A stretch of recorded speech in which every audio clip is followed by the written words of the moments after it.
আপনাদের সেবার sales person, আপনাদের যে অ্যাকাউন্টস ম্যানেজার আপনাদের অফিসের, তাদের কাছে আইডি গুলো প্রোভাইড করবে। আপনারা আপনাদের যে স্টাফ আছে তাদেরকে আপনারা ডিস্ট্রিবিউট করবেন। তো ইউজার আইডির বা এজেন্ট আইডির জায়গায় এটাকে আমরা দিব, এটাকে আমরা ইপিআর বলি, এমপ্লয়ি প্রোফাইল রেকর্ড। এটাকে আমরা বলি পিসিসি, সিডো সিটি কোড। প্রত্যেকটা এজেন্সির ইউনিক একটা কোড থাকে, যেটাকে আমরা বলি পিসিসি। আর এখানে আপনাদের যে পাসওয়ার্ড অ্যাসাইন করা হবে, এই পাসওয়ার্ডটা দিয়ে আপনাদের সাইন ইনে ক্লিক করলে আপনাদের কি হবে, অ্যাপসটা লগ ইন হয়ে যাবে। যেমন আমরা দেখতে পাচ্ছি যে আমার অ্যাপস লগ ইন হয়েছে।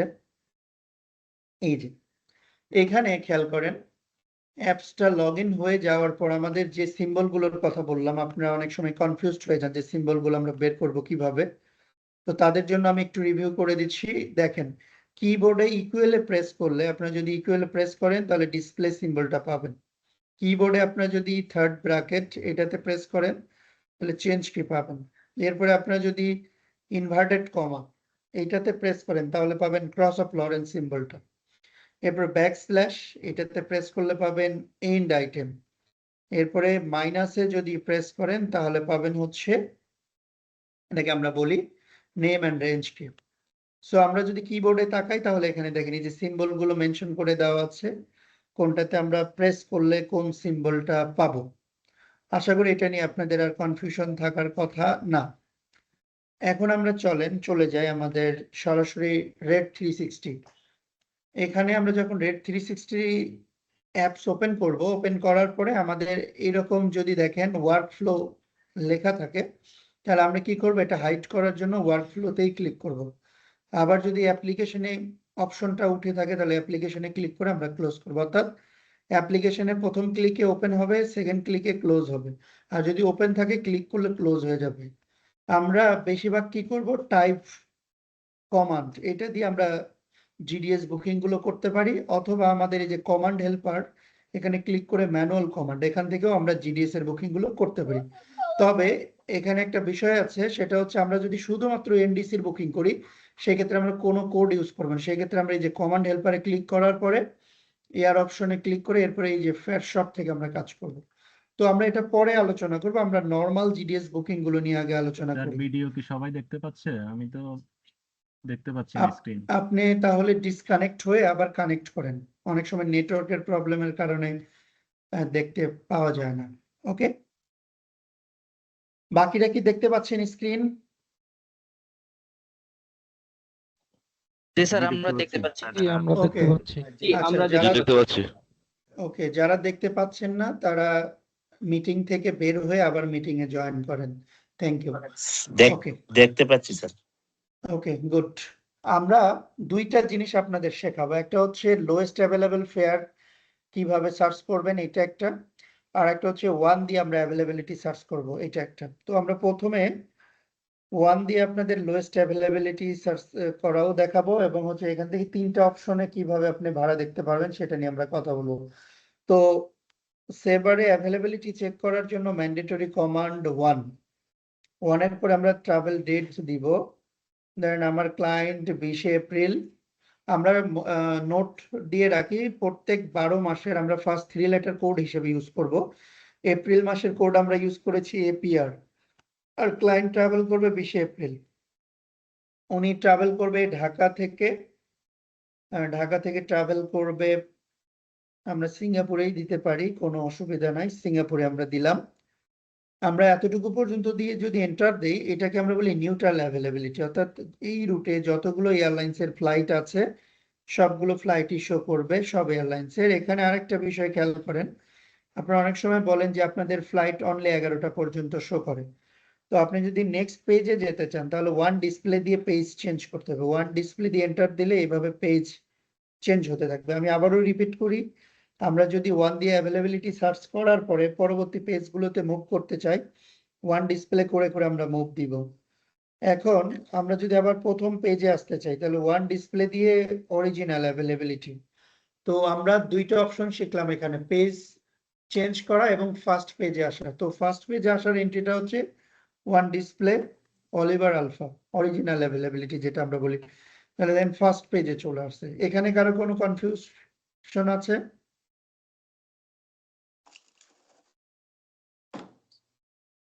আচ্ছা, যদি না থাকে এখন আসেন অল্টার এবং রাইট মানে অ্যারো মানে আপার অ্যারো যেটা ওটাতে আমরা প্রেস করে রিকল করতে পারি, অথবা এখানে দেখেন এই যে হিস্ট্রি, কমান্ড হিস্ট্রিতে ক্লিক করেও আমরা হিস্ট্রি গুলো দেখতে পারি। এখান থেকে আমরা ইজিলি চাইলে সিলেক্ট করে মডিফাইও করতে পারি। যেমন আমার ক্লায়েন্ট যদি বলে স্পেসিফিক্যালি সেই সিঙ্গাপুর এয়ারলাইন্সে ট্রাভেল করতে চায়, তাহলে আমরা এসকিউ ক্রস অফ লরেন্সের পরে এসকিউ দিয়ে দেখতে পারি। এটা দিয়ে দেখেন, দিলে যেটা হবে ক্রস অফ লরেন্সের পরে যদি আমরা এসকিউ দেই তাহলে আমরা দুইটা অপশন পাবো। একটা হচ্ছে যে এয়ারলাইন্সকে আমরা মেনশন করে দিয়েছি ওই এয়ারলাইন্সের ফ্লাইট এবং পাশাপাশি ওই এয়ারলাইন্সের সাথে যাদের কোড শেয়ারিং আছে। আর আরেকটা অপশন আছে, সেটা হচ্ছে আপনারা অনেকেই যেটা করেন চেঞ্জ কি দিয়ে করেন। চেঞ্জ কি দিয়ে যখন আপনি এসকিউ দিবেন তখন এটা ডিরেক্ট অ্যাভেলেবিলিটি আমরা বলি। সো তখন দেখবেন যে আপনার আমাদের ইন্টারফেসটা একটু ডিফারেন্ট হবে, সিঙ্গাপুর এয়ারলাইন্সের ফ্লাইট গুলো শো করছে। সো আপনারা তিনটা অপশনে নিতে পারেন। একটা হচ্ছে নিউট্রাল অ্যাভেলেবিলিটি, কোনো এয়ারলাইন্স ছাড়া, তারপরে স্পেসিফিক কোনো এয়ারলাইন্স এবং সাথে কোড শেয়ারিং, এটা নিতে গেলে ক্রস অফ লরেন্স। আর শুধুমাত্র যদি আপনি এসকিউ এর ফ্লাইট গুলো দেখতে চান মানে ডিরেক্ট অ্যাভেলেবিলিটি, সেই ক্ষেত্রে চেঞ্জ কি দিয়ে আপনি 2 লেটার এয়ারলাইন্স কোড দিবেন। এখন চলেন আমরা নর্মাল যেটা প্র্যাকটিস করি, আপনারা যেটা করেন সাধারণত ক্রস অফ লরেন্স দিয়ে। সো এটা দিয়ে আমরা অ্যাভেলেবিলিটি সার্চ করলাম। এখানে দেখেন আমাদের যে ইন্টারফেসটা, আপনাদের একটা জ্ঞানজাম থাকে যে আপনারা টাইম লিমিটটা অ্যাডজাস্ট করতে পারেন না অনেক সময়, কতক্ষণ টাইম লিমিট। এখানে আপনাদের একটা নোট খেয়াল করেন যে 20 এপ্রিল ট্রাভেল ডেট, মানডে, এটা MON মানে মানডে, ঢাকা থেকে অরিজিন জেড, এই জেডটাকে আমরা জুলু টাইম ইন্ডিকেট করি। জুলু টাইম বলতে GMT time, Greenwich mean time. তো গ্রিনউইচ মিন টাইমটা হচ্ছে দেখেন এখানে ক্রস অফ লরেন্স 6 দেওয়া আছে, তার মানে +6, ঢাকা লন্ডন থেকে 6 ঘন্টা প্লাস। আপনারা দেখবেন PNR ক্রিয়েট হওয়ার পরে টাইম লিমিটের মধ্যে অনেক সময় 3টা জেড দেওয়া থাকে। যখন 3টা জেড দেওয়া থাকবে তখন ওই টাইমের সাথে 6 ঘন্টা প্লাস হবে। এই জন্য এখানে দেখেন সুন্দর করে ইন্ডিকেটর দিয়ে দেওয়া আছে যে GMT টাইম থেকে ঢাকার টাইম ডিফারেন্স কত ঘন্টা, মানে 6 ঘন্টা প্লাস, ক্রস অফ লরেন্স 6। এবার সিঙ্গাপুর দেখেন ক্রস অফ লরেন্স 2, তার মানে ঢাকা থেকে সিঙ্গাপুর 2 ঘন্টা প্লাস, ঢাকা থেকে সিঙ্গাপুরের টাইম ডিফারেন্স 2 ঘন্টা। এখন আসেন এখানে আমরা 1, 2, 3 এগুলো ফ্লাইট নাম্বার, এরপর এসকিউ এগুলো ফ্লাইট কোন এয়ারলাইন্সের, এয়ারলাইন্স 2 লেটার কোড এগুলো। এরপরে ফ্লাইট না, এখানে দেন ফ্লাইট নাম্বার 447, সিঙ্গাপুর এয়ারলাইন্সের 447 নাম্বার ফ্লাইট। এরপরে আমরা দেখতে পাচ্ছি আরবিডি এবং হচ্ছে এখানে দেখতে পাচ্ছি ওই আরবিডিতে কয়টা সিট অ্যাভেলেবেল আছে। তার মানে এখানে দুইটা বিষয়, প্রত্যেকটার মধ্যে দুইটা বিষয় ইন্ডিকেট করে। একটা হচ্ছে এটা কোন ক্লাসের আরবিডি, এখানে এই আরবিডিতে কতগুলো সিট অ্যাভেলেবেল আছে। সো ইন জেনারেল যদি আমরা বলি ওয়াই ক্লাস থেকে শুরু করে ইকোনমি ক্লাসের সূচনা হয়। তো ওয়াই ক্লাসের পরে যেগুলো আছে সব ইকোনমি ক্লাস। এরপরে ওয়াই এর আগে দেখেন, ওয়াই এর আগে আছে আপনার Japan, zebra, Charlie, Japan, United, delta, এইগুলো বিজনেস ক্লাস। তো বিজনেস ক্লাসের ইন্ডিকেটর হিসেবে আমরা যদি বলি চার্লি এবং জাপান, আর ইকোনমি ক্লাসের ইন্ডিকেটর হিসেবে যদি আমরা ধরি তাহলে ইয়ানকিটা হচ্ছে ইকোনমি ক্লাসের ইন্ডিকেটর। এখন দেখেন এখানে আমরা দেখলাম যে ওয়াই এর আগ পর্যন্ত এগুলো বিজনেস ক্লাস। সো কোন ক্লাসে কতগুলো বা কোন আরবিডিতে কতগুলো সিট অ্যাভেলেবেল আছে, দেখেন যখন 9 থাকবে তখন আমরা বুঝবো এটা মোর সিট অ্যাভেলেবেল। 9 থাকা মানে যেগুলো আরবিডির পরে 9 আছে, যেমন জেব্রাতে 9 এর বেশি সিট অ্যাভেলেবেল আছে। এখানে দেখেন সবগুলোতে মোটামুটি 9টা, কিন্তু গালফ ক্লাসে দেখেন যে গালফ আরবিডি সি লেখা আছে, সি দিয়ে এটা ইন্ডিকেট করে সিট সেল ক্লোজ, মানে এই সিটগুলো অলমোস্ট সেল হয়ে গেছে। এখানেও আপনারা দেখতে পাচ্ছেন কিছু কিছু সি দেওয়া আছে, যে ক্লাসগুলোতে বা যে আরবিডি গুলোতে সি লেখা আছে পরে তার মানে এগুলো সিট ক্লোজ। এবং দেখেন ডেল্টা ক্লাসে লিমা লেখা আছে, ডেল্টার স্ট্যাটাস এল, এল মানে ওয়েট লিস্ট বা রিকোয়েস্ট। সো ওয়েট লিস্টে থাকলে আপনি সিট কিন্তু কনফার্ম না, আপনার আগে যারা সিট বুক করেছে ওনারা যদি কেউ ছেড়ে দেয়, আপনি যদি ওয়েট লিস্টে বুক করা থাকেন প্রথম ব্যক্তি যদি হন, সেই ক্ষেত্রে কোনো একটা সিট যদি ছেড়ে দেয় তাহলে ওয়েট লিস্ট থেকে প্রথম যে বুক করেছে সে হয়তো বা সিট পাবে, কিন্তু এটা কিন্তু কনফার্ম না। কারণ যারা বুকিং করে রেখেছে লোয়েস্ট ফেয়ারে তারা ছেড়ে দেওয়ার সম্ভাবনা কমই থাকে, কারণ তারা টিকিট সাধারণত ইস্যু করে। যদি কেউ সিট ছেড়ে দেয় তাহলে ওয়েট লিস্ট থেকে বুক করলে সিটটা পাবেন PNR করার পরে। আর যদি সিট না ছাড়ে সেক্ষেত্রে আপনার ওয়েট লিস্টের PNRটা ক্যান্সেল করে দিতে হবে, বাট ওয়েট লিস্টের উপর টিকিট ইস্যু করা যাবে না, এটা মাথায় রাখেন আপনারা। এখন আসেন, আপনার 9 অথবা A থাকলে আমরা বুঝবো মোর সিট অ্যাভেলেবেল, 0 অথবা C থাকলে বুঝবো সিট সেল ক্লোজ, L অথবা R লেখা থাকলে আমরা বুঝবো ওয়েট লিস্ট। তাহলে আমরা এখন ইজিলি বলতে পারবো এই ফ্লাইটে কতগুলো, কোন ক্লাসে কতগুলো সিট অ্যাভেলেবেল আছে। এটা ঢাকা থেকে সিঙ্গাপুরে যাচ্ছে 23:55-তে ফ্লাইট, রাতের 11:55। এরপরে দেখেন এটা হচ্ছে আপনার 6টায় পৌঁছাবে, পরের দিন 6টা। এখানে আপনারা দেখেন +1 মানে নেক্সট ডেতে পৌঁছাবে। আপনি রওনা দিবেন 20 তারিখ, পৌঁছাবেন 21 তারিখ। 787 এটা এয়ারক্রাফট মডেল নাম্বার 0, এই 0 দিয়ে বোঝাচ্ছে নন স্টপ। আর 4 ঘন্টা 5 মিনিট আপনার ফ্লাইং আওয়ার। এখন যদি আপনি এয়ারক্রাফটের মডেলের উপরে ক্লিক করেন তাহলে দেখেন এখানে ফ্লাইটের ডিটেলস আপনাকে শো করতেছে, কত নাম্বার টার্মিনাল থেকে কয় তারিখে, কখন, কোথায় যাবে। তারপরে আপনার এখানে দেখেন ফ্লাইট আওয়ার কতক্ষণ, মিল আছে কিনা, ইকুইপমেন্ট মডেল, তারপরে আপনার সপ্তাহে কয়দিন ফ্লাইট অপারেট করে, কত মাইল ট্রাভেল করবেন, টাইম ডিফারেন্স কত ঘন্টা, মানে টোটাল বিষয়গুলো এখানে দেওয়া থাকে। এখন আসেন, আপনারা বুকিং করতে পারবেন দুই ভাবে, একটা হচ্ছে কোডিং এ।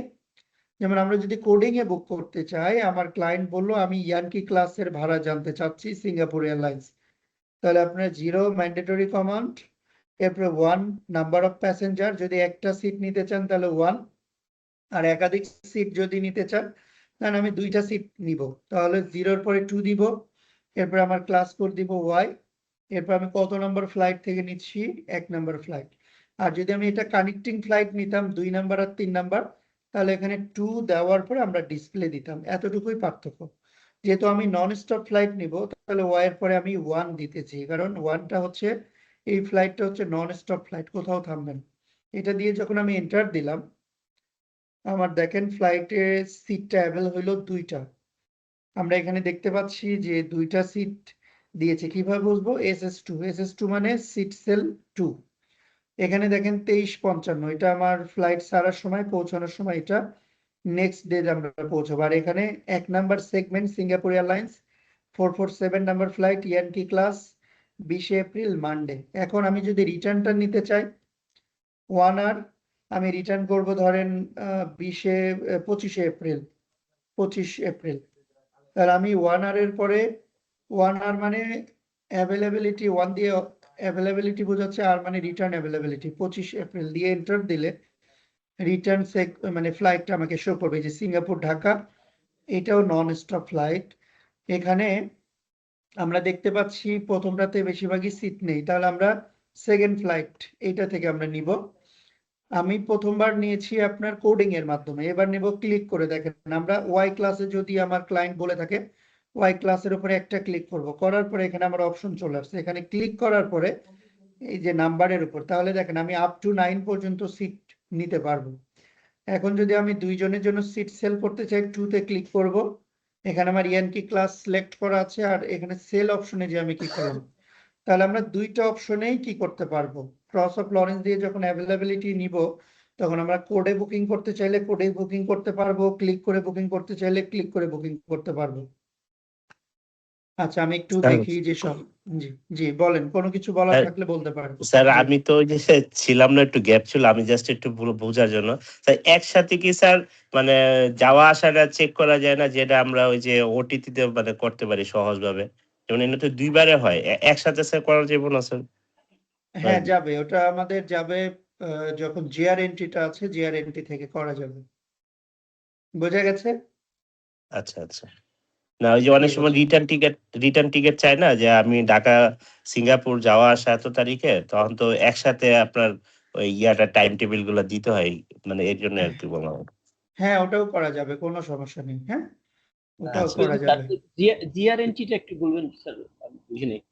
হ্যাঁ হ্যাঁ ওটা আমরা বলবো, আমরা একটা একটা করে ক্লিয়ার করি, একটা একটা করে ক্লিয়ার না করলে কিন্তু আপনারা কনফিউশন থেকে যাবে। আমরা এখন যেটার মধ্যে আছে আমরা আপনাদের সবই দেখাবো, আগে 1 দিয়ে যে বিষয়গুলো এটা ক্লিয়ার করে দেই আপনাদের, ওকে? তারপরে আমরা চলে যাব হচ্ছে জেআর এর এন্ট্রিতে, মানে লোয়েস্ট অ্যাভেলেবল ফেয়ার এর এন্ট্রি। এখানে খেয়াল করেন আপনাদের অনেকের কোড মনে থাকে না, এখানে আমরা দেখতে পাচ্ছি এখানে 2 নাম্বার সেগমেন্টটা দেখাচ্ছে, 1 নাম্বার সেগমেন্টটা দেখাচ্ছে না। ওইটা আমরা পরে দেখব। কেন পরে দেখব? আপনারা যারা কোড মনে রাখতে পারেন না তাদের জন্য দেখেন এখানে একটা ডাউন সিম্বল দেওয়া আছে। এখানে ক্লিক করলে আপনি ফেয়ার অপশন গুলো দেখতে পারবেন, যে প্রাইজিং অপশন। প্রাইজিং অপশনে ক্লিক করলে এখানে দেখেন আপনাদের কোড গুলো দেওয়া আছে, যেমন WPNCB, এটা হচ্ছে রিবুক টু লোয়েস্ট অ্যাভেলেবেল। আপনি যদি এই ফ্লাইটের লোয়েস্ট ভাড়া নিতে চান, এটার কোড হচ্ছে WPNCB, অথবা এখানে ক্লিক করলেও চলে আসবে। এরপর WP, এটা হচ্ছে আমরা আইটিনারি প্রাইজিং এর জন্য ইউজ করে থাকি।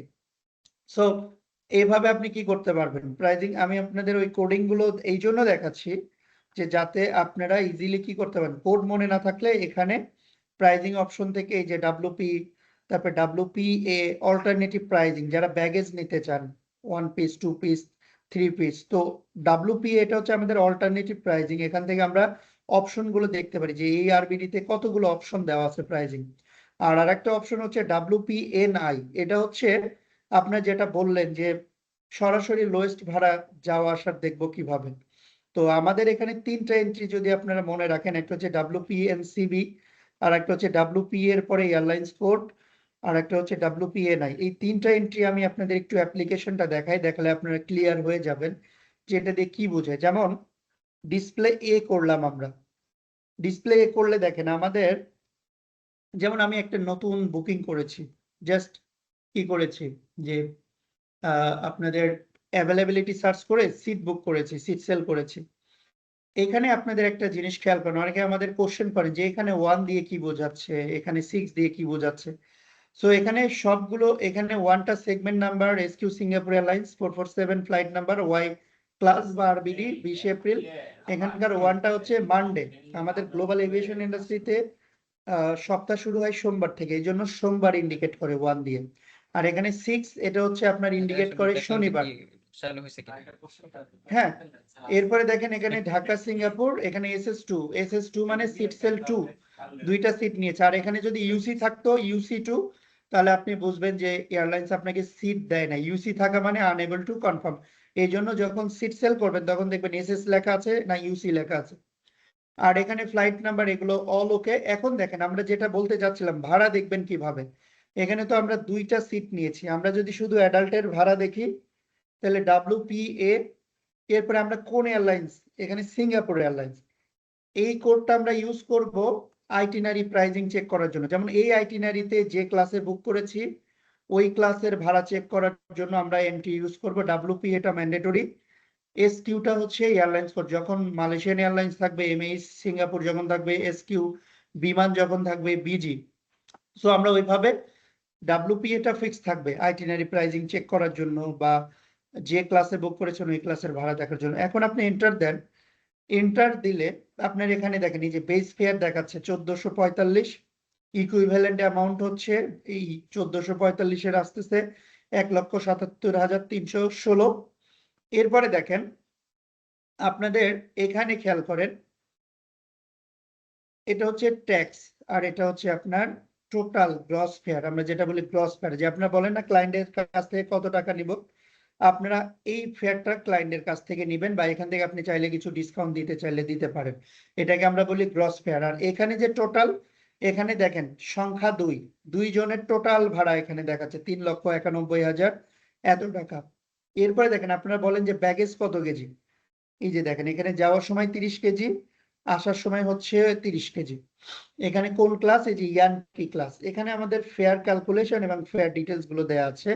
এখন আসেন, আপনার ক্লায়েন্ট যদি আপনাকে বলে আচ্ছা আমি তো ওয়াই ক্লাসের ভাড়া দেখলাম, এখন এই ফ্লাইটের লোয়েস্ট ভাড়া কত এবং এই রুটের লোয়েস্ট ভাড়া কত, তখন আপনারা এখান থেকেই WPNI এই এন্ট্রিটা ইউজ করবেন, WPNI। তো WPNI দিয়ে যখন আপনি এন্টার দিবেন, দেখেন আপনি কিন্তু ইজিলি আপনার ক্লায়েন্টকে 2টা অপশন বলে দিতে পারতেছেন। 2টা অপশন কি? সিঙ্গাপুর এয়ারলাইন্স, এটা কারেন্ট আইটিনারির মধ্যে থাকবে আপনি যে ফ্লাইটে বুক করেছেন। এখানে খেয়াল করেন, এখানে আপনি দেখেন 2 জন অ্যাডাল্ট, পার অ্যাডাল্টের ভাড়া দেখাচ্ছে 73,719 টাকা করে, আর 2 জনের পড়বে 1,47,338 টাকা। এটা কোন ক্লাস? এটা দেখেন, এটা হচ্ছে ন্যান্সি ক্লাসে বুকিং করলে আপনি এই ফেয়ারটা পাবেন। কোন দিনে যাবে? এটা হচ্ছে মানডে এবং স্যাটারডে। এখানে এম দিয়ে মানডে ইন্ডিকেট করে আর জাপান দিয়ে স্যাটারডে ইন্ডিকেট করে। এখন ঢাকা থেকে সিঙ্গাপুর কয়টায় ছাড়বে, কয়টায় পৌঁছাবে, এয়ারক্রাফট মডেল নাম্বার, এটা হচ্ছে নন স্টপ ফ্লাইট। এরপর সিঙ্গাপুর ঢাকা, এই যে এটা দেখেন ওখান থেকে ছাড়ার সময় departure time, arrival time, aircraft model number এবং হচ্ছে নন স্টপ ফ্লাইট। এখানে আপনি ইজিলি টোটাল ফেয়ারটা দেখতে পাচ্ছেন। এখন আপনি যদি এইটা রিবুক করতে চান কোডে করতে চাইলে WPNCB, আমি আবারও রিপিট করতেছি, কারেন্ট আইটিনারি অর্থাৎ যে ফ্লাইটে আপনি বুক করেছেন ওটাতে লোয়েস্ট অ্যাভেলেবল ফেয়ার রিবুক করতে চাইলে WPNCB এটা দিয়ে এন্টার দিলে এটাতে রিবুক হয়ে যাবে। অথবা আপনি যদি মনে করেন আপনি ক্লিক করে করবেন, তাহলে এখানে দেখেন ডাউন অ্যারো চিহ্ন, এই অ্যারোতে ক্লিক করলে এখানে যে রিবুক অপশন আছে, এখানে ক্লিক করলে অটো এই ফ্লাইটে রিবুক হয়ে যাবে। এরপরে আপনার ক্লায়েন্ট যদি বলে যে আমি যদি 53,000 টাকা দিয়ে পাই, আমি 73,000 টাকা দিয়ে কেন যাব, উনি যদি বলে আপনি তাহলে ইউএস বাংলা, দেখেন এডিশনাল আইটিনারি অপশন, ওই রুটে অন্য এয়ারলাইন্সে অন্য ফ্লাইটে লোয়েস্ট অ্যাভেলেবল ফেয়ার শো করতেছে আমাদের সিস্টেম, যেটা আপনি জেআর এন্ট্রি দিয়ে দেখতে পারেন। তো আপনি 1 দিয়ে যদি কোনো কারণে আপনার ক্লায়েন্ট যদি বলে ভাই সিঙ্গাপুর এয়ারলাইন্স বা বিমানের ভাড়া দেখুন, দেখানোর লোয়েস্ট ভাড়া দেখানোর পরে যদি বলে যে আচ্ছা বিমানের লোয়েস্ট দেখলাম, এখন অন্য এয়ারলাইন্সের লোয়েস্ট কত, তাহলে কি আপনি এখান থেকে বের হয়ে এখন আর জেআর করার দরকার আছে? দরকার নাই। আপনি শুধু WPNI দিয়ে এন্টার দিলে এখানে অপশন, যে ফ্লাইটে বুক করছেন ওটারও অপশন দেখাবে, আর এডিশনাল আইটিনারিতে যে ওই রুটে অন্য এয়ারলাইন্সের লোয়েস্ট অ্যাভেলেবল ফেয়ার গুলোও দেখাবে। এটা যদি আপনি রিবুক করতে চান কোডের মাধ্যমে, দেখেন নিচে দেওয়া আছে এই যে WC cross of Lawrence option number. Option number বলতে আপনি যদি 1 নাম্বার অপশন নিতে চান, অপশন দেখেন এই যে অপশন 1, তাহলে 01 এই এন্ট্রিটা। আমি আবারও রিপিট করছি, আপনি যদি যে ফ্লাইটে বুক করেছেন ওই ফ্লাইটের বাইরে এডিশনাল আইটিনারি অপশন থেকে লোয়েস্ট ফেয়ার রিবুক করতে চান, সেক্ষেত্রে WC ক্রস অফ লরেন্স 01 কেন দিলাম, 1 নাম্বার অপশন, এটা দিয়ে এন্টার দিলে এটা রিবুক হয়ে যাবে। আর যদি আপনি ক্লিক করে করতে চান তাহলে সিম্পল, এখানে আমাদের এখানে ক্লিক করবেন, এই সিম্বলটাতে ক্লিক করে যে সেল অপশন, তবে এখানে শর্ত আছে, সেল অপশন দেওয়ার পরে আপনার এই সেগমেন্ট গুলো বুক হয়ে যাবে, তাহলে আপনাকে সিঙ্গাপুর এয়ারলাইন্সের সেগমেন্ট গুলো ক্যান্সেল করে দিতে হবে। আপনারা আমাকে বলেন এতটুকু পর্যন্ত কি আপনাদের কনফিউশন দূর হয়েছে কিনা? ওকে, তার প্রপোজাল অপশনটার কাজ কি? জি এখানে একটা অপশন আছে প্রপোজ, এই অপশনটার কাজ কি? আচ্ছা, প্রপোজের কাজ হচ্ছে আপনারা অনেক সময় কি করেন, ক্লায়েন্টদের কোটেশন গুলো দেন না, তো প্রপোজ অপশন থেকে আপনার আইটিনারি গুলো নিয়ে ওটা হচ্ছে মেইলে পাঠানো যাবে, এই আর কি। আচ্ছা এখন আসেন আমরা তাহলে, এখানে তো ক্লিয়ার 1 দিয়ে আমাদের কোনো কোশ্চেন আছে? আর একটা কোশ্চেন আছে আপনাদের, যদি এখানে চাইল্ড, ইনফ্যান্ট এবং অ্যাডাল্ট 3 জনের ভাড়া যদি দেখতে চান কিভাবে দেখবেন? আপনার সাধারণত কিভাবে দেখেন? চাইল্ড, ইনফ্যান্ট এবং অ্যাডাল্ট যদি থাকে নাম ইনসার্ট করে দেখেন? হ্যাঁ, নাম ইনসার্ট করে দেখি। কোনো প্রয়োজন নাই, স্যার আপনার স্যার নাম ছাড়া তো দেখা যায়। হ্যাঁ নাম ছাড়া দেখা যায়, এটাই আমি বলতে চাচ্ছি যে অনেকে হয়তো এই ইনফরমেশনটা জানেন না। এটা আপনার যেটা করবেন WPASQ, তারপরে ক্রস অফ লরেন্স দিয়ে PADT, P মানে প্যাসেঞ্জার, ADT মানে অ্যাডাল্ট, স্ল্যাশ চার্লি মানে C মানে চাইল্ড, চাইল্ডের বয়স ধরেন আপনার 6 বছর বা 8 বছর, 8 দিলেন, এরপর স্ল্যাশ INF। আপনি যদি এভাবে প্যাসেঞ্জার টাইপ ইন্ডিকেট করে দেন, তাহলে দেখেন আপনার তো সিট 2টা বুক করাই আছে, 2টা সিট বুক করা আছে এবং 3 টাইপের প্যাসেঞ্জারের ভাড়া আপনি দেখতে চাচ্ছেন। এটা দিয়ে যখন এন্টার দিবেন, দেখেন আপনার ইজিলি আপনি কি করতে পারতেছেন, আপনাকে নাম ইনসার্ট করার প্রয়োজন নাই। এখান থেকে এই যে অ্যাডাল্টের ভাড়া, চাইল্ডের ভাড়া, ইনফ্যান্টের ভাড়া এবং টোটাল ভাড়া আপনি দেখতে পারতেছেন, এবং তাদের ব্যাগেজ গুলো আপনি দেখতে পারতেছেন। আর ব্যাগেজ ডিটেলস দেখতে চাইলে এখানে ক্লিক করলে এই যে আপনার ডিটেলসটা শো করবে, কত কেজি হ্যান্ড ব্যাগেজ, কত কেজি লাগেজ। হ্যাঁ, এখন আসেন, এখন যদি আপনি এটা লোয়েস্ট ভাড়া দেখতে চান, কিচ্ছু না, এই যে সামনে WPNI, এটা করলে আপনার 3 জনের লোয়েস্ট অ্যাভেলেবেল ফেয়ার কত এই ফ্লাইটে বা অন্যান্য ফ্লাইটে কত সেটাও শো করবে। দেখেন কৌশলটা দেখেন, এই যে 3 জনের ব্রেকডাউন দেওয়া আছে, 73,000, 57,000, 8,000, এত টোটাল কত। আর ওই রুটে অন্য এয়ারলাইন্স, শ্রীলঙ্কান এয়ারলাইন্সের দেখেন ভাড়া 1,07,000-এ আপনি পাচ্ছেন 3 জনের। এই যে 56,000 হচ্ছে অ্যাডাল্টের, 44,000 চাইল্ডের, আর ইনফ্যান্টের হচ্ছে 6,000 এত টাকা। সো আপনি চাইলে এখান থেকে ইজিলি কি করতে পারবেন, সেল অপশনে যে এটা সেল করতে পারবেন। সো যাই হোক, এইভাবে আমার ট্রেনিং আইডিতে কিছু কিছু অপশন আসবে না, কিন্তু লাইভ আইডিতে এগুলো আসবে। তো আমরা এখন আরেকটা জিনিস আপনারা খেয়াল করেন, যদি সরাসরি আপনার ক্লায়েন্ট বলে সিঙ্গাপুর এয়ারলাইন্সের লোয়েস্টটা আপনি বুক করে দেন এই 3 জন যাত্রীর জন্য, তাহলে আপনি এখানে সরাসরি যেটা করবেন WPNCB এটা দিয়ে যখন এন্টার দিয়ে দিবেন, তখন অটো সিঙ্গাপুর এয়ারলাইন্সের এই ফ্লাইটের লোয়েস্ট অ্যাভেলেবল ফেয়ারটা রিবুক হয়ে যাবে। তার মানে যদি অ্যাডাল্ট থাকে তাহলে আমাদের এগুলো দেওয়ার প্রয়োজন নাই, আর যদি অ্যাডাল্ট অথবা চাইল্ড থাকে তাহলে আমার অ্যাডাল্ট এবং চাইল্ডের এতটুকু পর্যন্ত দিব, অথবা অ্যাডাল্ট আর ইনফ্যান্ট যদি থাকে তাহলে অ্যাডাল্টের পরে স্ল্যাশ দিয়ে INF দিব। তার মানে আপনারা জি কি ভাইয়া, বুঝতে পারতেছেন? স্যার এখানে যদি অ্যাডাল্ট 2 জন হয় তাহলে কমান্ডটা কিভাবে হবে? এখানে আপনি যে 2 দিয়ে দিবেন, 2 এই যে দিয়ে দিবেন, এই তখন সিট অ্যাডাল্ট কিন্তু আপনার 3টা নিতে হবে। এখানে মাথায় রাখবেন এই এন্ট্রি গুলো দেওয়ার সাথে সাথে কিন্তু আপনার এখানে সিট সেলের একটা অপশন আছে। যেমন আপনি 2 দিলেন, সিট আছে আপনার মানে এই ক্যাটাগরিতে নিলে 3টা সিট বুক করতে হবে, কিন্তু আপনি 3টা সিট বুক না করে 2 জন অ্যাডাল্ট, 1 জন চাইল্ড, 1 জন ইনফ্যান্টের ভাড়া দেখতে চাচ্ছেন, তখন কিন্তু ভাড়া শো করবে না। বোঝা গেছে? তখন আপনাকে কি করে নিতে হবে? তখন সিট বাড়ায় নিতে হবে। যেমন আপনি 3 জন 2 জন অ্যাডাল্ট, 1 জন চাইল্ড, 1 জন ইনফ্যান্ট, সিট লাগবে 3টা, তাহলে আপনি কমার পরে 3 দিয়ে আপনি সিটটা চেঞ্জ করে নিতে পারবেন। দেখেন ডিসপ্লে করলাম, এখানে আমাদের সিট কিন্তু এখন 2টা থেকে 3টা হয়ে গেছে। এখন আপনি ওই এন্ট্রি দিলে কিন্তু কাজ করবে। বিষয়টা কি ক্লিয়ার? সিট সেলের উপর বেস করে কিন্তু এখানে আপনার কি হবে, এই এন্ট্রিটা কাজ করবে। স্যার এখন একটা দেখেন এই কথা যে, ছিল স্যার, জি মানে ওইটা হচ্ছে স্যার যে আমরা তো এটা তো মনে করেন ভিতরে ঢুকে একবারে দেখতেছে, এখন মনে করেন শুরুতে একজন কাস্টমার এসে বললো যে আমার হ্যাঁ বুঝছি, আপনার কথা বুঝছি, আমি এটা শেষ করি ওখানে আমি যাব। হ্যাঁ, আচ্ছা আপনারা যখন যেটার মধ্যে আছি ওইটা আগে ক্লিয়ার হয়ে নেন। হ্যাঁ, আমি ওইভাবে আমি শুরুতেই আপনাদের বলেছি যে আমি 1 দিয়েও আপনাদের দেখাবো এবং জিআর দিয়েও আপনাদের দেখাবো। ক্লিয়ার? এইটা আগে কনফার্ম হয়ে নেন। সবার কি এখানে কনফিউশন দূর হয়েছে? আপনারা যারা ক্লিয়ার তারা জাস্ট চ্যাট বক্সে ইয়েস লিখে রাখেন, তাহলে আমি বুঝতে পারবো যে আপনাদের কনফিউশন গুলা ক্লিয়ার হয়েছে 1 দিয়ে আমাদের অ্যাভেলেবিলিটি সার্চের যে বিষয়গুলো। আচ্ছা, যাক, অনেকজন জয়েন করেছে, 127 জনের মতো এখন পর্যন্ত জয়েন করেছে আমাদের আজকে। এখন আসেন, আপনাদের 1 দিয়ে আমরা এই কাজগুলো করলাম, এখন তো আমাদের পিএনআর ক্রিয়েট করা, তাই না? পিএনআর ক্রিয়েট করা আপনি যেভাবেই করেন না কেন এতটুকু পর্যন্ত আমাদের সেম, আর পিএনআর ক্রিয়েট করার অপশনটা অ্যাজ ইউজুয়াল। তো আমরা এখন পিএনআর ক্রিয়েটে যাচ্ছি না। প্রথমে আমরা যেটা করব, এখন অনেকের কোশ্চেন যে একবারে আমরা যদি দেখতে চাই, তাহলে আই দিয়ে আমি এখান থেকে ইগনোর করলাম, কন্ট্রোল ব্যাক স্পেস দিয়ে আমি স্পেস ক্লিয়ার করে নিলাম। এখন আসেন JR ডট, এটা আমাদের হচ্ছে লোয়েস্ট অ্যাভেলেবল ফেয়ার সার্চের এন্ট্রি।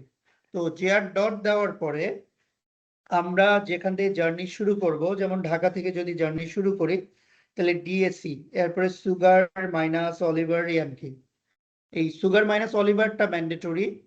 ওয়াইটা হচ্ছে ইকোনমি ক্লাসে আমরা জানি লোয়েস্ট অ্যাভেলেবল ফেয়ার থাকে, তো ওয়াইটা ইকোনমি ক্লাসের ইন্ডিকেটর, এই জন্য ওয়াই দিচ্ছি। এরপরে যদি বিজনেসের লোয়েস্ট দেখতে চাই জে অথবা সি, আমি আবারও রিপিট করতেছি, আপনারা যদি বিজনেস ক্লাসের লোয়েস্ট দেখতে চান তাহলে জাপান অথবা চার্লি যে কোনো একটা কোড দিতে হবে সুগার মাইনাস অলিভারের পরে। আচ্ছা, আপনাদের বেশিরভাগ রিকোয়ারমেন্ট থাকে ওই রুটের লোয়েস্ট অ্যাভেলেবল ফেয়ার, তো সেই ক্ষেত্রে ইয়ানকি আমাদের ইন্ডিকেটর হিসেবে আমরা ইউজ করি, যেহেতু ইকোনমি ক্যাটাগরিতেই সবচেয়ে লোয়েস্ট অ্যাভেলেবল ফেয়ার থাকে। এরপরে আমি ধরেন সিঙ্গাপুরে যাব, কয় তারিখে যাব? 20 এপ্রিল যাব, আমি দিলাম। এতটুকু হচ্ছে ওয়ানলি ফর ওয়ান ওয়ের জন্য। এতটুকু দিয়ে যখন আপনি এন্টার দিবেন, দেখেন ওয়ান ওয়ের ওই রুটের সবচেয়ে লোয়েস্ট অ্যাভেলেবল ফেয়ার দেখাচ্ছে কোন এয়ারলাইন্সে, ইউএস বাংলা, কত? এত টাকা। এখন আপনাদের কোয়েরি যে আমার 3 জন যাত্রী আছে 3 ক্যাটাগরির, অ্যাডাল্ট, চাইল্ড, ইনফ্যান্ট, তাহলে পি মাইনাস দিবেন, 1 ADT দিবেন /1C, চাইল্ডের বয়স দিবেন, সরি এখানে স্ল্যাশ হবে না, স্ল্যাশের প্রয়োজন নাই, 1INF, এখানে খেয়াল করেন। তাহলে আমরা কি করব, ওয়ান ওয়ে হোক আর রাউন্ড ট্রিপ হোক, এরপরে /P এর পরে আমরা প্যাসেঞ্জার টাইপ মেনশন করে দিব। পি ম্যান্ডেটরি, পি মানে প্যাসেঞ্জার, পি মাইনাস 1 একজন, এডিটি মানে একজন অ্যাডাল্ট, 1C মানে একজন চাইল্ড, চাইল্ডের বয়স হচ্ছে কত? 8 বছর। যদি 2 জন চাইল্ড থাকে তাহলে আবার আরেকজন 1C দিয়ে 04 দিতে হবে, কারণ একজনের 4 বছর বয়স আর একজনের 8 বছর। আর ইনফ্যান্ট এবং অ্যাডাল্ট যদি সংখ্যা বাড়াতে চান শুধু সংখ্যাটাই কম বেশি করবেন। তিনজন অ্যাডাল্ট হলে 3, একজন অ্যাডাল্ট হলে 1, ইনফ্যান্ট যদি 2 জন হয় তাহলে 2 দিবেন। মানে এই জায়গাতে শুধু সংখ্যা চেঞ্জ করা। আর চাইল্ডের ক্ষেত্রে 1C করে তার এজ দিতে হবে।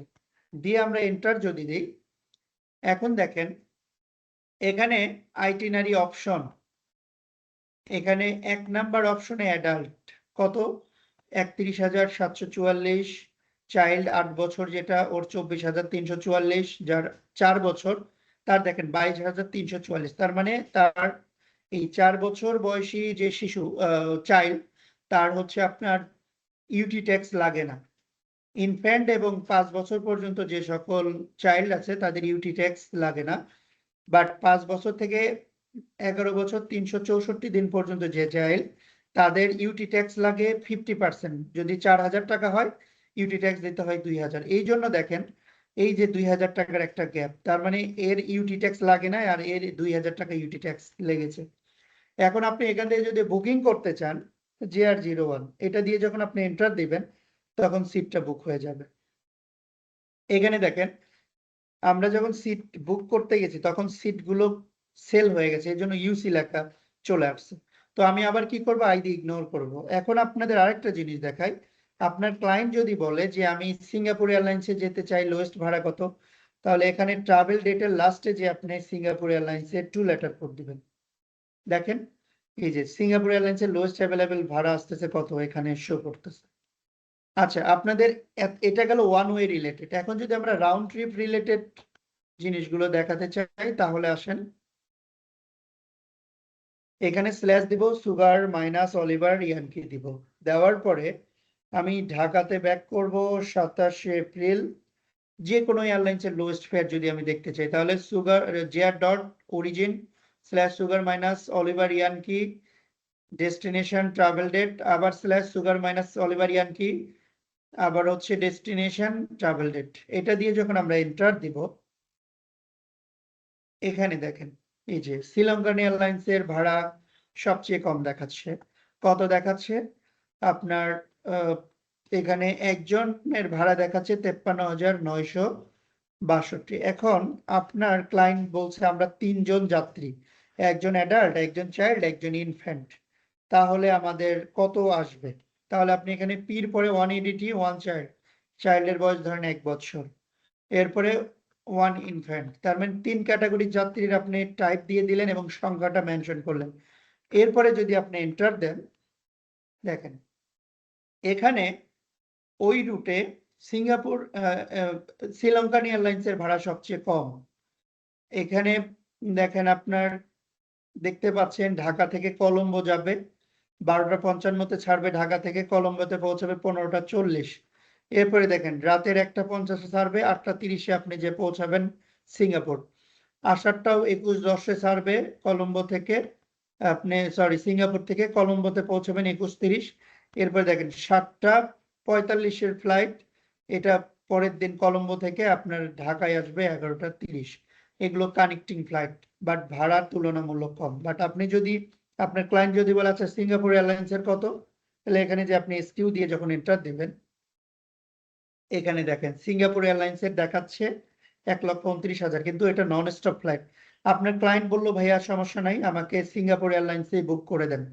এখন আপনি যেটা করবেন JR এর পরে এই যে অপশন নাম্বার 01 এটা দিয়ে এন্টার দিবেন। দিলে আপনাদের কি হয়ে যাবে দেখেন, সিট একটাতে আছে, যাওয়ারটাতে সিট আছে, আসারটাতে সিট নাই, এই জন্য ইউসি করে দিয়েছে। তাহলে আমাকে কি করতে হবে, আই দিয়ে ইগনোর করে দিতে হবে। আর আরেকটা বিষয়, এই যে ওয়ান ওয়ে এবং round trip with passenger type, এটা নিয়ে কি আপনাদের আর কোনো কনফিউশন আছে? আপনাদের মধ্যে যে কোশ্চেন করেছিলেন যে একবারে যাওয়া আসা কিভাবে দেখবো লোয়েস্ট ভাড়া, আপনি কি আপনার কোশ্চেনের অ্যান্সার পেয়েছেন? জি স্যার পাইছি স্যার। গুড, আচ্ছা গুড। এখন আমরা সরাসরি চলে যাব PNR ক্রিয়েট করে টিকিট ইস্যু, এরপরে আমরা করব রি ইস্যু, তারপরে আমরা করব রিফান্ড, এরপরে EMD গুলোও আমরা দেখব। তো ইস্যু করার পরে আমরা EMD স্যার নিয়ে আলোচনা করব। হ্যাঁ বলেন। জিআর দিয়ে কি মাল্টি সিটি বা ঢাকা থেকে কলকাতা, দিল্লি থেকে ঢাকা এভাবে দেখা যায়? করা যাবে, কোনো সমস্যা নাই। এখানে আপনার শুধু এই জায়গাটাতে চেঞ্জ করবেন। যেমন আপনি ধরেন ঢাকা থেকে সিঙ্গাপুরে গেছেন, সিঙ্গাপুর থেকে গেছেন কুয়ালালামপুর, কুয়ালালামপুর গেছেন কয় তারিখে? এত আবার কুয়ালালামপুর থেকে ঢাকা ব্যাক করবেন।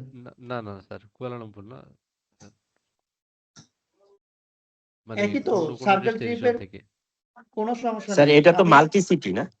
হ্যাঁ, মাল্টি সিটি। আপনার যেটা কোশ্চেন সেম ফরম্যাট।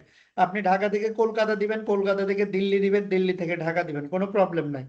প্যাটার্নটা বোঝার চেষ্টা করেন, প্যাটার্ন বুঝলে আপনারা কি করবেন। আমি ট্রেনিং আইডিতে যে রুটগুলোতে ইজিলি কাজ করা যাবে সেটার উপর বেস করে আমি কাজ করতেছি। আর লাইভে তো আপনাদের কোনো প্রবলেম নাই, লাইভ যে আপনাদের অ্যাপস, ওখানে কোনো ইস্যু নাই।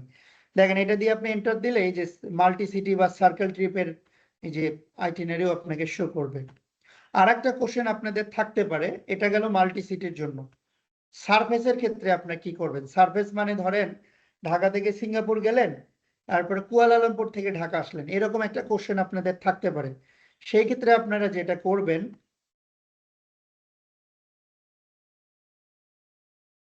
যেমন আপনার ঢাকা থেকে যাবেন সিঙ্গাপুর 20 এপ্রিল, এরপরে সিঙ্গাপুর থেকে আপনি কুয়ালালামপুরে যাবেন অন্য কোনো মোড অফ ট্রান্সপোর্টেশন, এয়ারে যাবেন না। তাহলে সুগার মাইনাস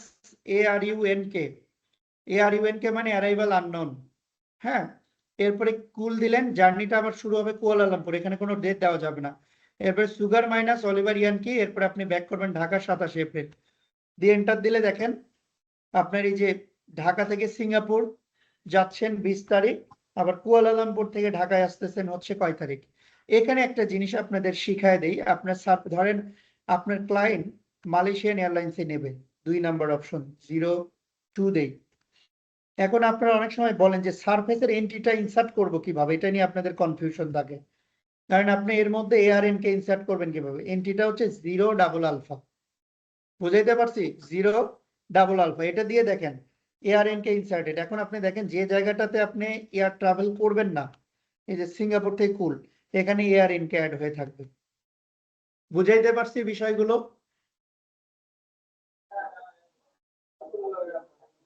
আচ্ছা, এখন আমরা যেটা করব, জি স্যার। আমরা রাউন্ড ট্রিপের উপর আগাই। রাউন্ড ট্রিপের উপর একটা বুকিং করে একদম টিকিট ইস্যু পর্যন্ত চলে যাব 3 জন যাত্রীর উপরে।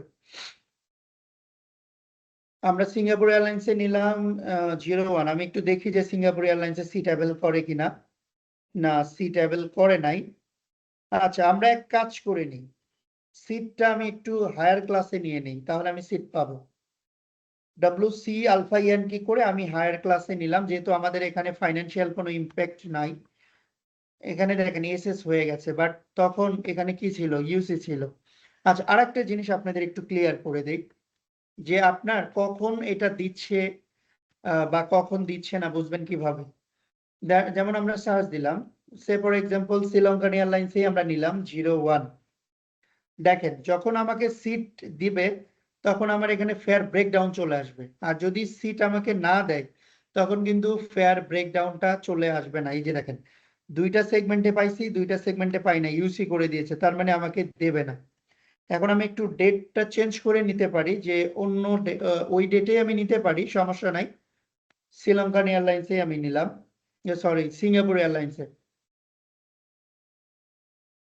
তাহলে একটা টেকনিক আপনারা খাটাইতে পারেন। টেকনিক যেমন কি, যেমন এবার আমাদের দিয়ে দিয়েছে, এই যে দেখেন GR01 কলাম, এইরকম ব্রেকডাউন চলে আসবে। এই ব্রেকডাউনে কি থাকবে? ব্যাগেজ কত কেজি করে পাবেন আপনি, এই যে দেখেন এখানে ব্যাগেজ শো করতেছে, এখানে টোটাল ভাড়া শো করতেছে। এরপরে 2 নাম্বার প্যাসেঞ্জার দেখেন চাইল্ড C08। আপনারা অনেক সময় কনফিউজ হয়ে যান কোনটা অ্যাডাল্ট কোনটা চাইল্ড। এই যে এখানে ADT থাকলে অ্যাডাল্ট, আর সির পরে এস থাকলে এগুলো চাইল্ড। চাইল্ডের ব্যাগেজ কত দেখেন। আর এই সিম্বলটা যখন থাকবে তখন MD করবেন, মুভ ডাউন, MD করলে পরের পেজে বুঝবেন আরো কিছু আছে। এই যে দেখেন ইনফ্যান্ট 10 কেজি করে ব্যাগেজ, অনলি 10 কেজি। আবার মুভ ডাউন করেন, মুভ ডাউন করলে যে দেখেন আপনি নিচে এসে এখন আবার ফুল ব্রেকডাউন পাবেন। এবং এখানে দেখতে পাচ্ছেন যে কোন কোন ক্লাসের কম্বিনেশন। এই যে ন্যান্সি, আপনার সিট বুক হয়েছে কয়টা? 3 জন যাত্রীর জন্য 2টা। কেন? ইনফ্যান্টের জন্য কোনো সিটের প্রয়োজন নাই। এখন আসেন, আপনারা যদি রুলস চেক করতে চান, WPRD, যেহেতু এখানে একাধিক ক্যাটাগরির প্যাসেঞ্জার আছে, তখন এই এন্ট্রিটা নোট করেন। যদি সবাই অ্যাডাল্ট হইতো তাহলে WPRD-র পরে এইটুকু আর দেওয়ার দরকার ছিল না। তখন WPRD ডিসপ্লে দিয়ে আপনি কি করতেন? ডিসপ্লে চার্লি 16 দিতেন। যেমন আমরা দেখেন, এটা যদি দেই, কি কাজ করবে না। কেন কাজ করবে না? এখানে বলতেছে যে এখানে মাল্টিপল প্যাসেঞ্জার টাইপ। তো এখন আমাকে কি করতে হবে? এখানে আমার প্যাসেঞ্জার অনুযায়ী দিতে হবে। 1 নাম্বার প্যাসেঞ্জার দেখেন এখানে ডিসপ্লে 1 ক্রস অফারেন্স চার্লি 16 দিয়ে এন্টার দিলে দেখেন আমাদের এখন এই যে রুলসটা দেখাবে। এই যে আমরা দেখতে পাচ্ছি রুলস। আপনারা দেখেন এখানে আপনারা বলেন যে ভাড়া আমরা যখন সিট সেল করি তখন দেখা যাবে কিনা। আপনারা সাধারণত এইভাবে অনেকে বুকিং করেন, করার পরে ধরেন আমার এখানে 3 টাইপের যাত্রী আছে।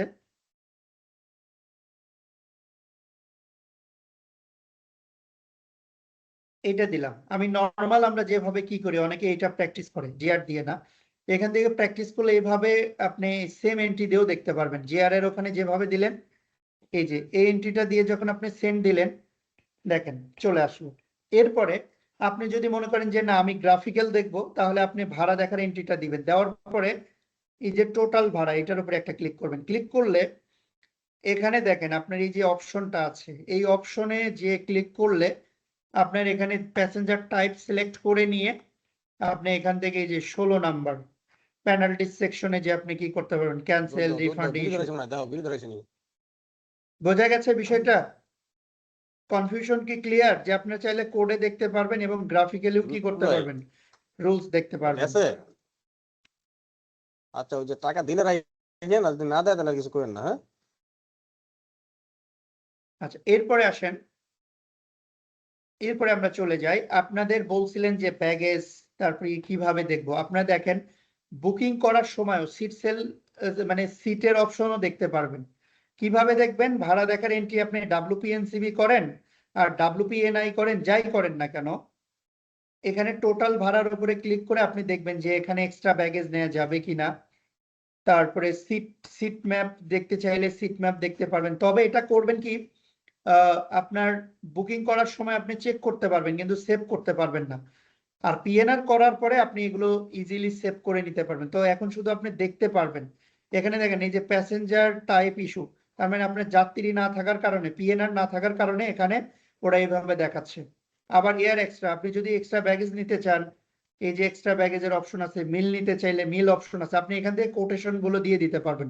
বাট আমরা এগুলো দেখবো পিএনআর করার পরে। বাট আপনারা পিএনআর করার আগে চাইলেও দেখতে পারবেন লাইভ সিস্টেম থেকে। এখন আসেন, আমার ক্লায়েন্ট বললো যে ওকে ফাইন এটা পিএনআর করেন। আপনি জিআর দিয়ে বুকিং করার পরে হোক, 1 দিয়ে অ্যাভেলেবিলিটি চেক করে সিট সেল করার পরে হোক, এখন আপনি নাম ইনসার্ট করবেন।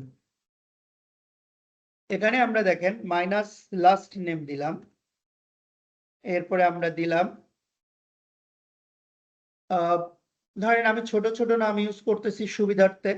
আপনারা ফলো করবেন অ্যাজ পার পাসপোর্ট। যখন রিয়েল বুকিং করবেন সেবারে মাইনাসটা ম্যান্ডেটরি কমান্ড নেম ইনসার্টের জন্য। এরপরে আপনি প্রথমে দিবেন হচ্ছে সারনেম, পাসপোর্টে দেখবেন সারনেম শুরুতে থাকে, এরপরে স্ল্যাশ দিয়ে দিবেন গিভেন নেম, এরপরে দিবেন হচ্ছে টাইটেল, টাইটেল দিয়ে এন্টার দিবেন। নোট বলে রাখি টাইটেল যদি আপনারা নাও ইউজ করেন কোনো প্রবলেম নাই। গ্লোবাল মার্কেটে টাইটেল ইউজ করে না কিন্তু বাংলাদেশ মার্কেটে টাইটেল ইউজ করতে হয় আমাদের ক্লায়েন্টের জন্য। বাট আপনারা ইউজ করেন কোনো প্রবলেম নাই। আর যদি ইউজ নাও করেন সেটাও প্রবলেম নাই। দেখা গেল যে অনেকে আপনারা আমাদের মানে অনেক সময় ভয়ে ভীত হয়ে ফোন দিয়ে বলেন যে ভাই টাইটেল দিতে ভুলে গেছি, এটা কোনো সমস্যা হবে কিনা, টাইটেল অ্যাড করেন। আপনাদের কোনো ভয় পাওয়ার কারণ নাই, টাইটেল না দিলে কোনো প্রবলেম নাই, আমি আবারও বলতেছি। আচ্ছা বাট বাংলাদেশে যে প্র্যাকটিস টাইটেল ইউজ করা, এই জন্য আমরা টাইটেলটা কি করি ইউজ করি। এটা গেল অ্যাডাল্টের ফরম্যাট আমাদের। ভাই জি ভাইয়া বলেন, শুনতে পাচ্ছি, বলবেন কিছু ভাই? আপনার তার মানে নামটা যদি অনেক বড় হয় তার মানে সেই ক্ষেত্রে কয় ক্যারেক্টার দেওয়া যায় একটু এটা ক্লিয়ার করবেন? 29 শর্ট করা যায় কিনা ক্যারেক্টার। নামটা? হ্যাঁ করা যাবে। সেই ক্ষেত্রে আপনারা কি করবেন আমি একটা নমুনা দেখাই। ধরেন কারো নাম হচ্ছে আব্দুর রহমান করিম খান, হ্যাঁ, তাহলে আপনি যেটা করবেন মাইনাস খান দিবেন, জি জি এরপরে আব্দুরের এ দিবেন, রহমানের আর দিবেন, করিমের কে দিবেন, বা করিম আপনি পুরোটা লিখলেও সমস্যা নাই, এরপর টাইটেল দিবেন। ফরম্যাটটা কি বোঝা গেছে? জি জি জি এরপরে যেটা করবেন এটা তো দিলেন, আর ওএসআই যে এই যে ওএসআই 3 ওএসআই ফরম্যাট, ওখানে যে আপনি লিখে দিবেন 3 ওএসআই এয়ারলাইন্স কোড, এরপর প্যাসেঞ্জার ফুল নেম, এরপর দিয়ে আপনি ওর পুরো নামটা দিয়ে দিবেন। আমি কি বুঝাইতে পারছি আপনাদের? জি জি ওকে গুড। এরপরে আসেন 2 নাম্বার যাত্রী। অনেক সময় প্যাসেঞ্জারের নাম থাকে খুবই ছোট, যেরকম 4 কি 5টা ওয়ার্ড, তখন আমি কি করতে পারবো? যার কোনো সারনেম নেই, শুধু একটা আর কি গিভেন নেম থাকে, এটা তখন কি করতে পারি? সেই ক্ষেত্রে এয়ারলাইন্সের সাথে কথা বলে যে এয়ারলাইন্স যে সেক্টর ওই অনুযায়ী তাদের পরামর্শ মতো আপনার নামটা ফিল আপ করতে হবে। নেমের ইস্যুটা অ্যাজ পার এয়ারলাইন্স পলিসি, বুঝতে পারছেন?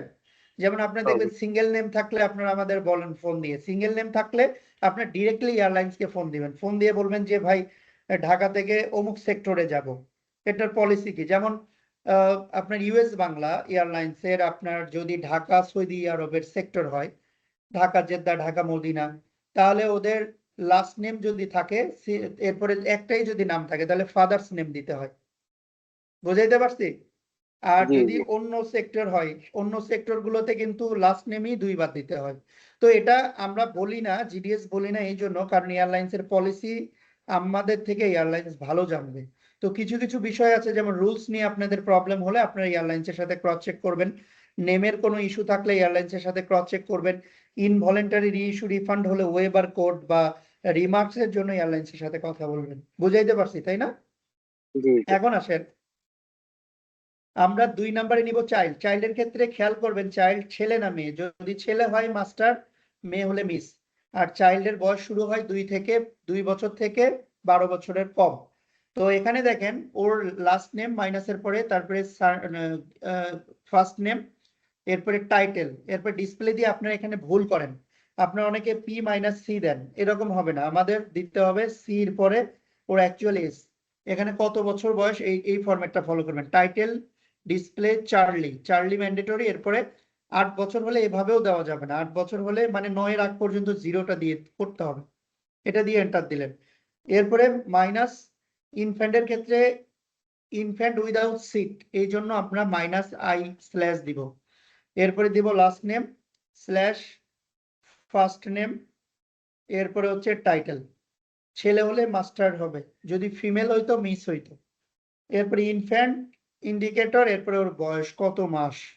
দুইটা জিনিস খেয়াল রাখবেন ইনফ্যান্টের ক্ষেত্রে, একটা হচ্ছে মাইনাস আই স্ল্যাশ, আর একটা হচ্ছে ডিসপ্লের পরে আই দিয়ে ওর কত মাস বয়স, সেটা 23 মাস পর্যন্ত ইনফ্যান্ট কাউন্ট হবে, 23 মাস 29 দিন পর্যন্ত।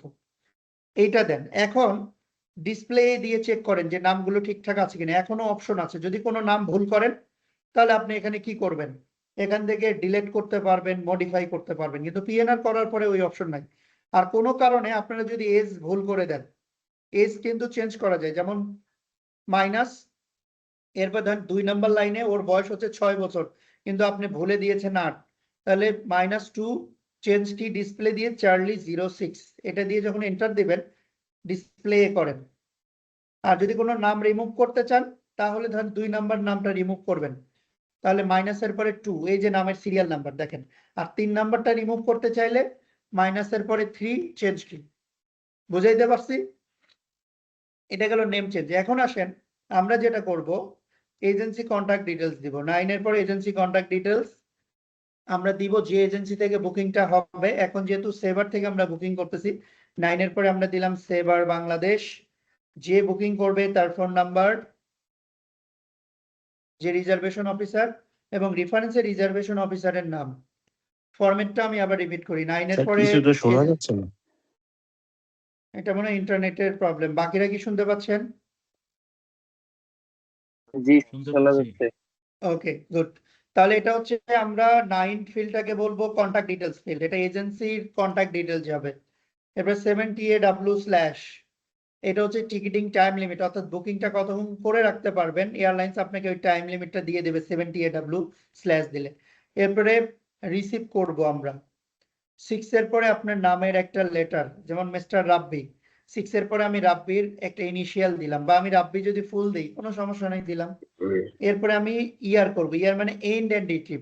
আমার পিএনআর ক্রিয়েট শেষের পর্যায়ে ইনফ্যান্ট এবং চাইল্ড থাকলে এরকম একটা মার্কস আসবে, এই মার্কসে যে আপনারা as per passport date of birth fill up করবেন। যেমন 2.1 এটা হচ্ছে চাইল্ড, এই যে CHLD দেয়া আছে। এখন আমি এখানে এই যে ক্যালেন্ডার ডিওবি যে নিচে ক্যালেন্ডার, ক্যালেন্ডারে ক্লিক করব, করে এখানে আমি ওর 6 বছর যদি হয় আমি ওই অনুযায়ী কি করে নিব, অ্যাজ পার পাসপোর্ট সালটা সিলেক্ট করে নিব, মান্থ সিলেক্ট করে নেব, ডেট সিলেক্ট করে নিব, এটা ডান।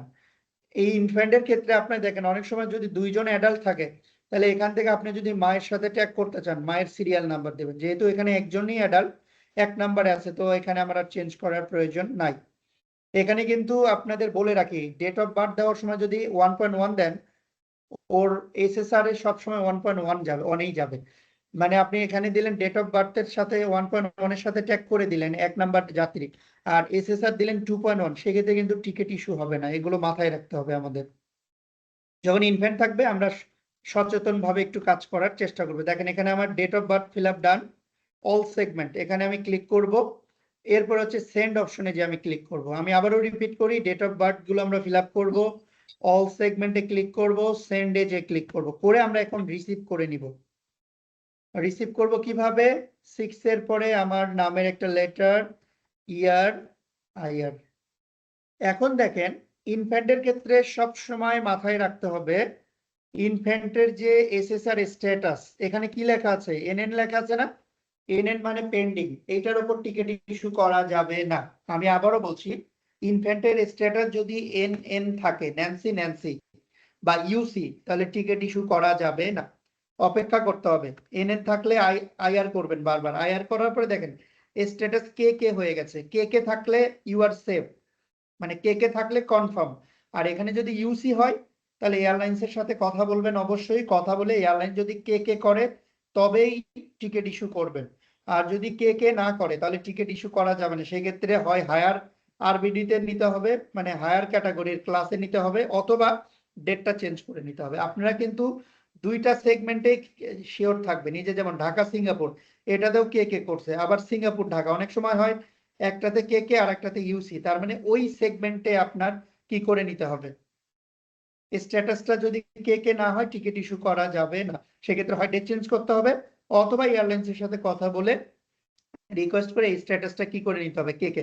এখন কে কে স্ট্যাটাস থাকলে আমরা ইডব্লিউআর করে এইচ কে করে নিব।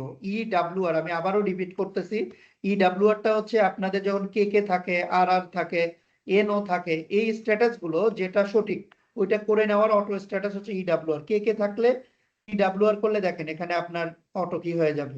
আবার অনেক সময় টিকে থাকে, ইউএন থাকে, ইউএন সেগমেন্ট গুলো রিমুভ করতে গেলে ইডব্লিউআর করবেন, আর টিকেটাকে এইচ কে করতে গেলে ইডব্লিউআর করবেন।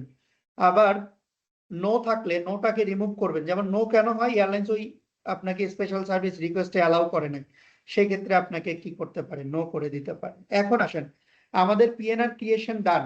এখন as per Bangladesh government policy আমাদের পিএনআর এর মধ্যে যাত্রীর mobile number, email address, passport এগুলো অ্যাড করতে হবে। তো আমি দেখেন এখানে মোবাইল অ্যাড করব কিভাবে, 3CTCM/ বাধ্যতামূলক, এরপরে যাত্রীর মোবাইল নাম্বার, এরপরে আমি দিব যাত্রীর সিরিয়াল নাম্বার। একজন যাত্রীর মোবাইল নাম্বার দিলেই হবে।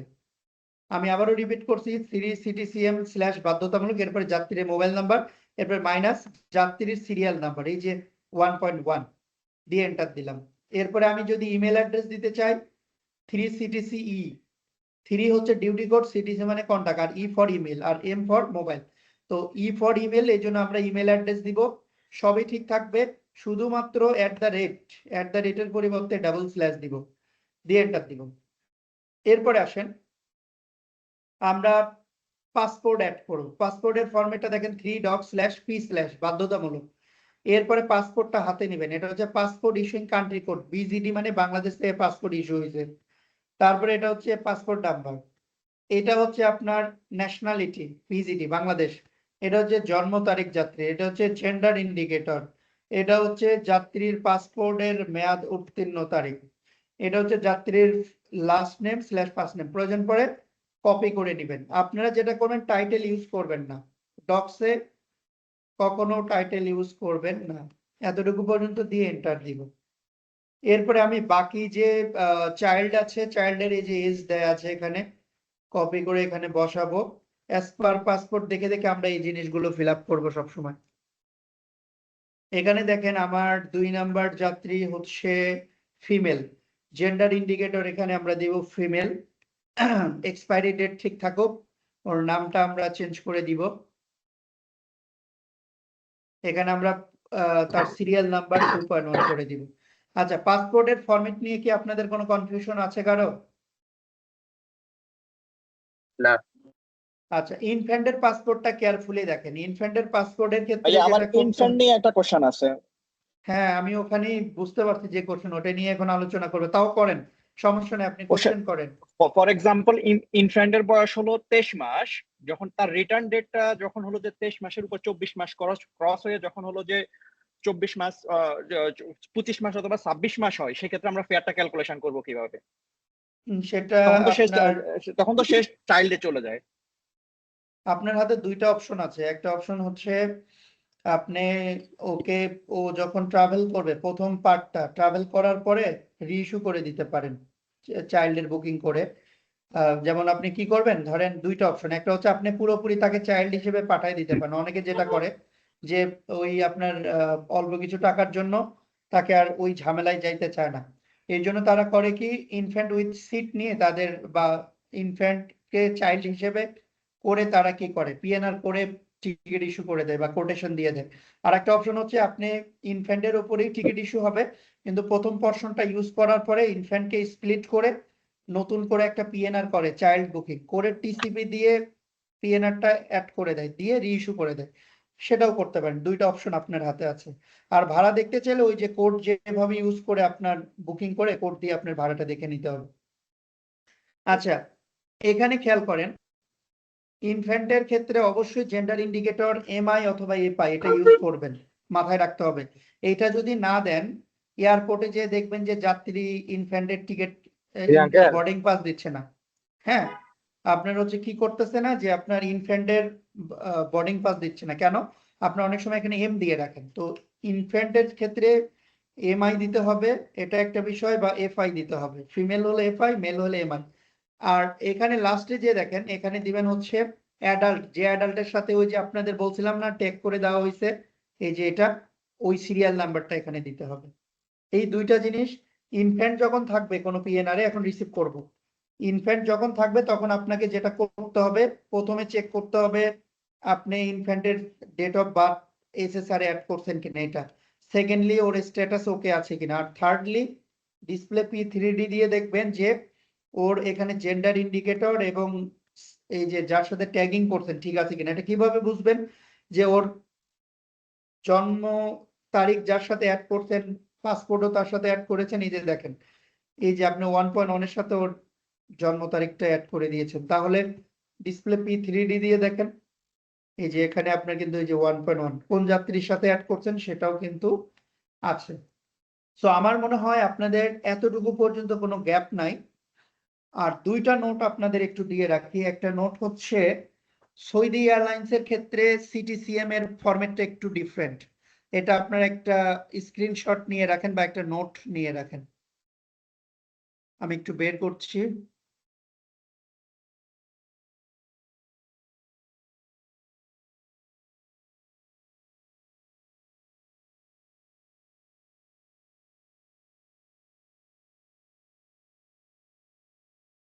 সৌদি এয়ারলাইন্সের আপনি মোবাইল এবং ইমেল নাম্বারটা অ্যাড করবেন এই ফরম্যাটে। আপনারা এটা একটু ছবি উঠায় রাখেন, এই ফরম্যাটটা ফলো করবেন, ওএসআই ফরম্যাট, মনে থাকবে। আমি আপনাদের ওখানে দিয়ে দিচ্ছি চ্যাট বক্সে।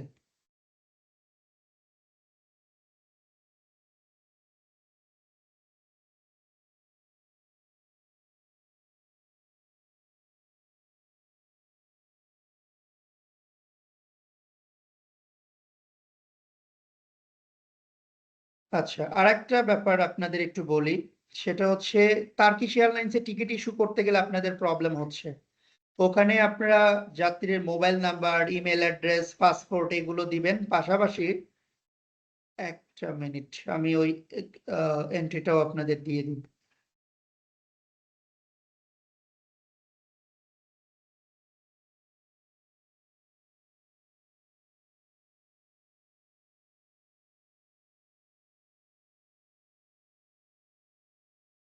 টার্কিশ এয়ারলাইন্সের জন্য এই কয়টা বিষয় বাধ্যতামূলক টিকিট ইস্যু করার জন্য।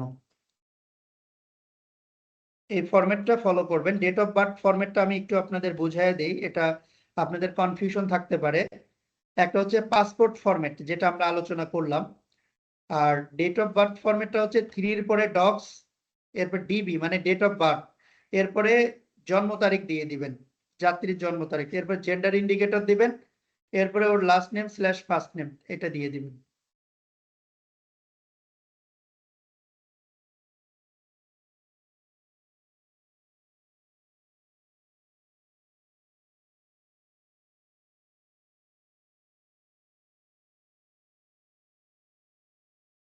ওকে, আরেকটা জিনিস, সৌদি এয়ারলাইন্সের ক্ষেত্রে আপনার ডকো দিতে হচ্ছে এখন। ডকোর ফরম্যাটটা একটু ক্লিয়ার হয়ে নেন। ডকো বলতে ভিসা ইনফরমেশন, এই যে 3 পরে ডকো, এরপরে হচ্ছে আপনি বিডি, এতে হচ্ছে birth place, V for visa, then visa number, কোন দেশ থেকে ভিসাটা ইস্যু হয়েছে, কয় তারিখে ভিসাটা ইস্যু হয়েছে, কোন দেশের জন্য ভিসাটা ইস্যু হয়েছে, এরপর ডাবল স্ল্যাশটা ম্যান্ডেটরি।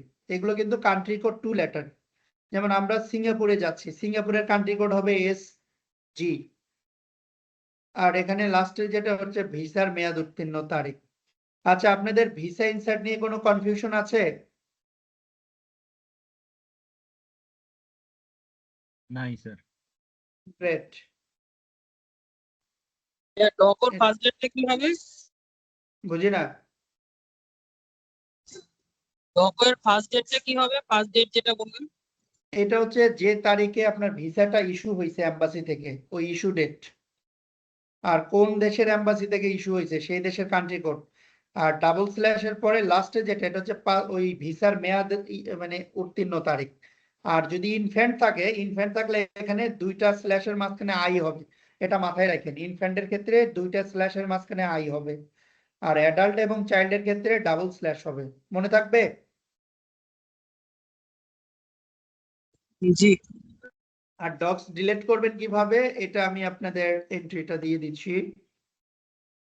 যদি কোনো কারণে ডক্স ভুল হয়ে যায়, 3 ম্যান্ডেটরি, তারপরে যে আপনার এই যে লাইন নাম্বার দেখতেছেন 11, ওটা হচ্ছে ডক্সের লাইন নাম্বার, দেন ডট এক্সরে এক্সরে, এরপর রিসিভ IR। ওকে, এখন চলেন আমরা এবার চলে যাব টিকিট ইস্যু করতে, এবং তার আগে প্রিন্টার অ্যাসাইন। যদি প্রিন্টার অ্যাসাইন করা না থাকে, প্রিন্টার অ্যাসাইন করব কিভাবে? এর আগে দেখেন ভাড়াটা সেভ করব কিভাবে। WPA এয়ারলাইন্স কোড দিব, WPSQ দিয়ে আমি এন্টার দেবো। এখন আমাকে আর প্যাসেঞ্জার টাইপ দেওয়ার দরকার নেই। কেন দেওয়ার দরকার নাই? কারণ আমার প্যাসেঞ্জারের নামের সাথেই টাইপ ইন্ডিকেট করা আছে। এখন যে ভাড়াটা আসছে আমি PQ করে ভাড়াটা কি করে ফেলবো, সেভ করে ফেলবো। এখন আমরা প্রিন্টার অ্যাসাইন করা যদি না জেনে থাকি, তাহলে তাদের উদ্দেশ্যে একটু দেখাচ্ছি। যেমন এই PNRটা আমার ক্রিয়েট করা আছে, আমি PNR ওপেন করব কিভাবে? ডিসপ্লে PNR দিয়ে এন্টার দিব। এখন আসেন আমি PNR থেকে একটু বের হয়ে যাচ্ছি, প্রিন্টার অ্যাসাইন করব। প্রিন্টার অ্যাসাইন করতে গেলে যেটা করতে হবে, PE ডিসপ্লে দিতে হবে, দিয়ে যেমন আমার PCC হচ্ছে চার্লি জাপান 38, আমি চার্লি জাপান 38 এটা দিব PCCটা।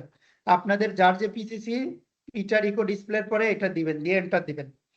এখানে দেখেন আপনার একটা লিস্ট আসছে, লিস্টের মধ্যে খেয়াল করবেন যে PTR অপশনটা কোনটা।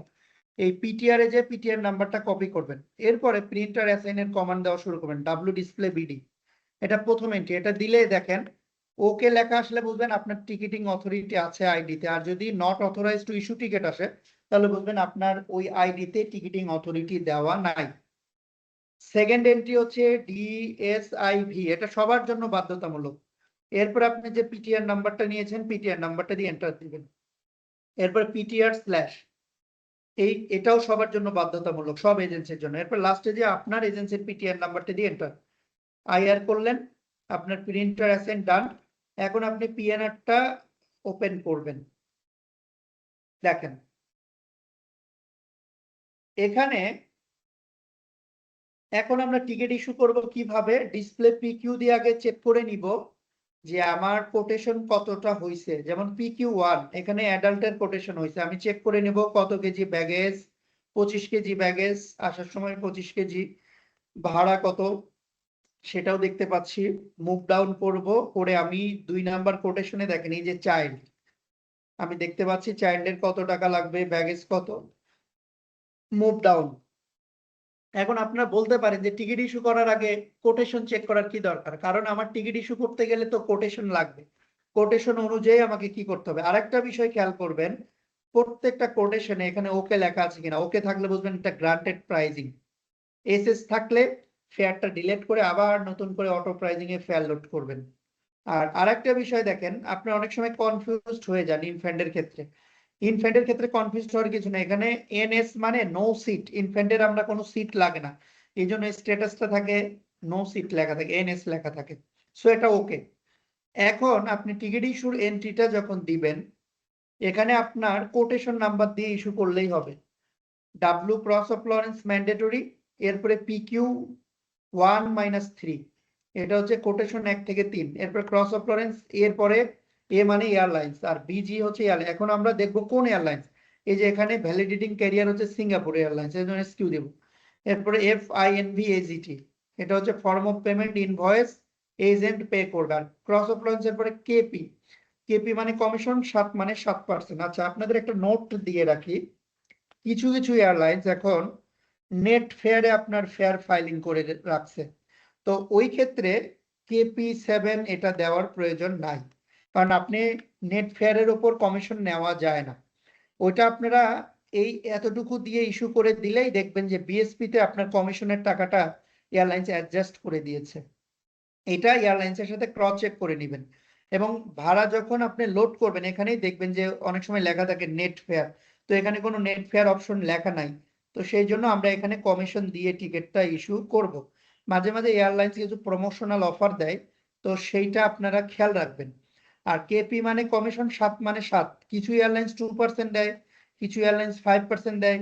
সো যত পার্সেন্ট দেয় সেটা কেপির পরে ওই অ্যামাউন্টটা বসাবেন। এরপরে আপনি দেখেন, এটা গেল একটা অপশন, এটা আমি রেখে দিলাম। আর একটা অপশন আছে, আপনি এই যে ওয়ার্ক ফ্লোতে যেও ইস্যু করতে পারেন। ওয়ার্ক ফ্লোতে যে ইস্যু টিকেট, এখানে ক্লিক করে দেখেন, এই যে এখানে আপনি পিকিউ গুলো সিলেক্ট করে দিয়ে যে কন্টিনিউ যদি ক্লিক করেন, এখানে আমি আবারও বলি যে পিকিউ এর অপশনে এরকম থাকবে, এখানে ক্লিক করলে সিলেক্ট হয়ে যাবে। এরপরে কন্টিনিউ ক্লিক করবেন, করার পরে এখানে যে ফর্ম অফ পেমেন্টটা সিলেক্ট করে দিবেন, কমিশনে যে পার্সেন্টেজ সিলেক্ট করে এখানে পার্সেন্টেজ বসাবেন। এরপরে এই যে এখানে যে ইস্যুর এন্ট্রিতে যদি ক্লিক করেন, তাহলে টিকিটটা কি হয়ে যাবে, ইস্যু হয়ে যাবে। তো আমরা নর্মাল কোডের মাধ্যমে যেহেতু কাজ করতেছি, কোডে ইস্যু করি। আপনারা এই যে কোটেশন নাম্বারটা রাখবেন। এরপরে আপনারা অনেক সময় এই যে ন্যান্সি 1.1 এগুলো দেওয়ার দরকার নেই, এত কিছু প্রয়োজন নেই। আপনি 3টা কোটেশনে যতজন যাত্রী আছে সবার টিকিটটা কি হবে, যদি 6 জনও থাকতো এই কোটেশন দিয়েই 6 জনের টিকিটটা কি হবে। আর গ্রুপ টিকিট যখন আপনারা করেন, গ্রুপ টিকিট করার ক্ষেত্রে আপনি কি করবেন, 5 জন করে করে আপনারা সেই ক্ষেত্রে কোটেশন নাম্বার দিয়ে ন্যান্সি 1-5 এরকম রেঞ্জ দিয়ে দিয়ে তখন ইস্যু করবেন। আর সিস্টেমে আপনার প্রয়োজন নাই, 5-6 জন যাত্রী থাকলে কোটেশন নাম্বার দিয়ে আপনারা কি করবেন। সো এরপরে আমরা এন্টার দিলে দেখেন টিকিটটা ইস্যু হয়ে যাবে। কিভাবে বুঝবো ইস্যু হয়েছে, এই যে ইনভয়েস লেখা আসছে, আর পিএনআরটা হচ্ছে পিএনআর থেকে বের করে দিয়েছে আমাদের টিকিট ইস্যু করার পরে। তাহলে ডিসপ্লে পিএনআরটা দিয়ে আমরা কি করবো, এন্টার দিব। এখন দেখেন, মুভ ডাউন করেন, এই যে এখানে আমার সামারিটা চলে আসছে, এই যে এটা হচ্ছে আমার কমিশন ডিকিউবি ডিসপ্লে দিয়ে যদি আমি এন্টার দেই, তাহলে দেখেন এই যে আমার 3টা টিকেটের এগেইনস্টে এই যে আমার পিএনআর, আমার যাত্রীর নাম, কয় টাকা কমিশন পাইছি, এই যে টিকিট নাম্বার, কোন সাইন ইন থেকে ইস্যু হয়েছে, কয়টায় টিকিট ইস্যু হয়েছে, কত টাকা এয়ারলাইন্স পাবে। হ্যাঁ, এই যে এটা কিন্তু গ্রস ফেয়ার, এটা নেট না। এখানে যদি নেট লেখা থাকতো তাহলে নেট, এটা যেহেতু আর কিছু লেখা নেই, তার মানে এটা গ্রস অ্যামাউন্ট। আর দেখেন আপনি যে এই 1,40,000 টাকার টিকিট ইস্যু করে টোটাল কত টাকার কমিশন পেয়েছেন, বোঝা গেছে। এখন আসেন, আপনার টিকিট ইস্যু করার পরে 2টা জিনিস অবশ্যই চেক করবেন। একটা হচ্ছে পিএনআর ওপেন করে ডিসপ্লে টি দিয়ে দেখবেন এখানে টিকিট নাম্বার জেনারেট হয়েছে কিনা। অনেক সময় সিনক্রোনাইজ হয় না, আপনাদের নেটওয়ার্ক প্রবলেমের কারণে দেখা গেল যে কি হয়ে যায়, যে দেখাচ্ছে সেলস রিপোর্টে দেখাচ্ছে টিকিট ইস্যু হয়েছে, কিন্তু ডিসপ্লে টি দেওয়ার পরে আসতেছে না। সেই ক্ষেত্রে টিকিটটা ভয়েড করে দিয়ে আবার নতুন করে টিকিট ইস্যু করবেন, মনে থাকবে। আবার অনেক সময় আপনারা কি করেন, একই টিকিট 2বার, মানে একই যাত্রী 2বার টিকিট ইস্যু করেন, সেই ক্ষেত্রে প্রথম টিকিটটা ভয়েড করবেন আর প্রথম টিকিটটা রেখে দিবেন। বুঝাইতে পারছি? এই ছোট ছোট জিনিসগুলো আপনাদের মাথায় রাখতে হবে, এগুলো যদি খেয়াল না রাখেন তাহলে কিন্তু ঝামেলা হয়ে যাবে। এখন আসেন, এই টিকিট কপি আপনি মেইলে পাঠাবেন কিভাবে। টিকিট কপি মেইলে পাঠানোর ফরম্যাটটা হচ্ছে, আমি বলি, নোট রাখেন, পি ক্রস অফ লরেন্স, এরপর যে ইমেইলে পাঠাবেন এখানে @ থাকবে, লাস্টে যে ক্রস অফ লরেন্স দিয়ে এন্টার দিবেন, এরপর রিসিভ করবেন, EMTR করবেন। EMTR করলে টিকিট কপি ভাড়া সহ চলে যাবে, আর যদি EM করতেন তাহলে শুধু বুকিং কপিটা মেইলে চলে যাবে। টিকিট চলে যাওয়ার পরে PNR-টা ওপেন করেন। আচ্ছা, এতটুকু পর্যন্ত আপনাদের কোনো কোয়েরিজ থাকলে বলেন। এরপরে আমি চলে যাব EMD নিয়ে আলোচনা করব। EMD দেখানোর পরে তারপরে আমি দেখাবো হচ্ছে আপনাদের কি দেখাবো, এরপরে হচ্ছে রিইস্যু এবং রিফান্ডে চলে যাব। EMD-র 10 মিনিট লাগবে আপনাদের বুঝাইতে, সো এটা নিয়ে কোনো প্রবলেম নাই। বাট এতটুকুর মধ্যে কোনো গ্যাপ আছে কিনা আপনারা বলতে পারেন আমাকে, যদি কোনো গ্যাপ বা কিছু থাকে।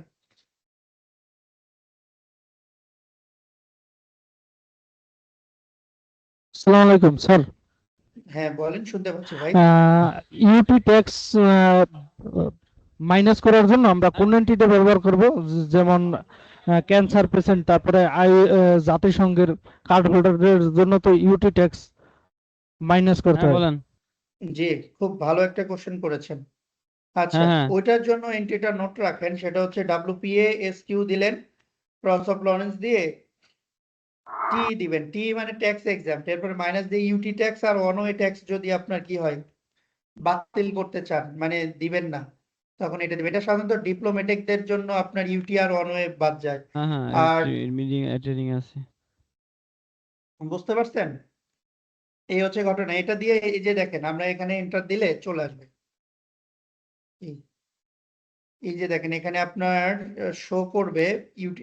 আচ্ছা, আমি একটু প্যাসেঞ্জারের নামটা মেনশন করে দিই, ন্যান্সি 1.1।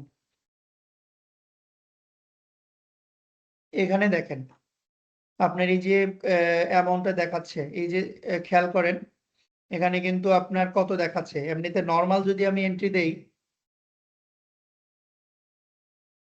নর্মাল আপনার ট্যাক্স দেখাবে হচ্ছে কত, এই যে দেখতে পাচ্ছেন 18,000।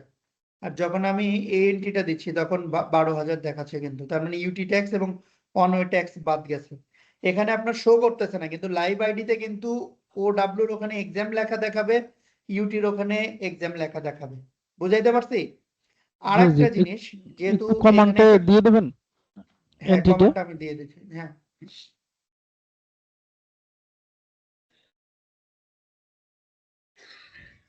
আমরা কিন্তু এখন অ্যাডভান্সের দিকে চলে যাচ্ছি। এর মধ্যে আপনাদের কোনো বেসিক কোনো কোশ্চেন থাকলে করেন, তাহলে আমি সেগুলো আপনাদের বলে দিই। আচ্ছা, আপনারা কি আমার কথা বুঝতে পারেন? জি জি বুঝতে পারছি।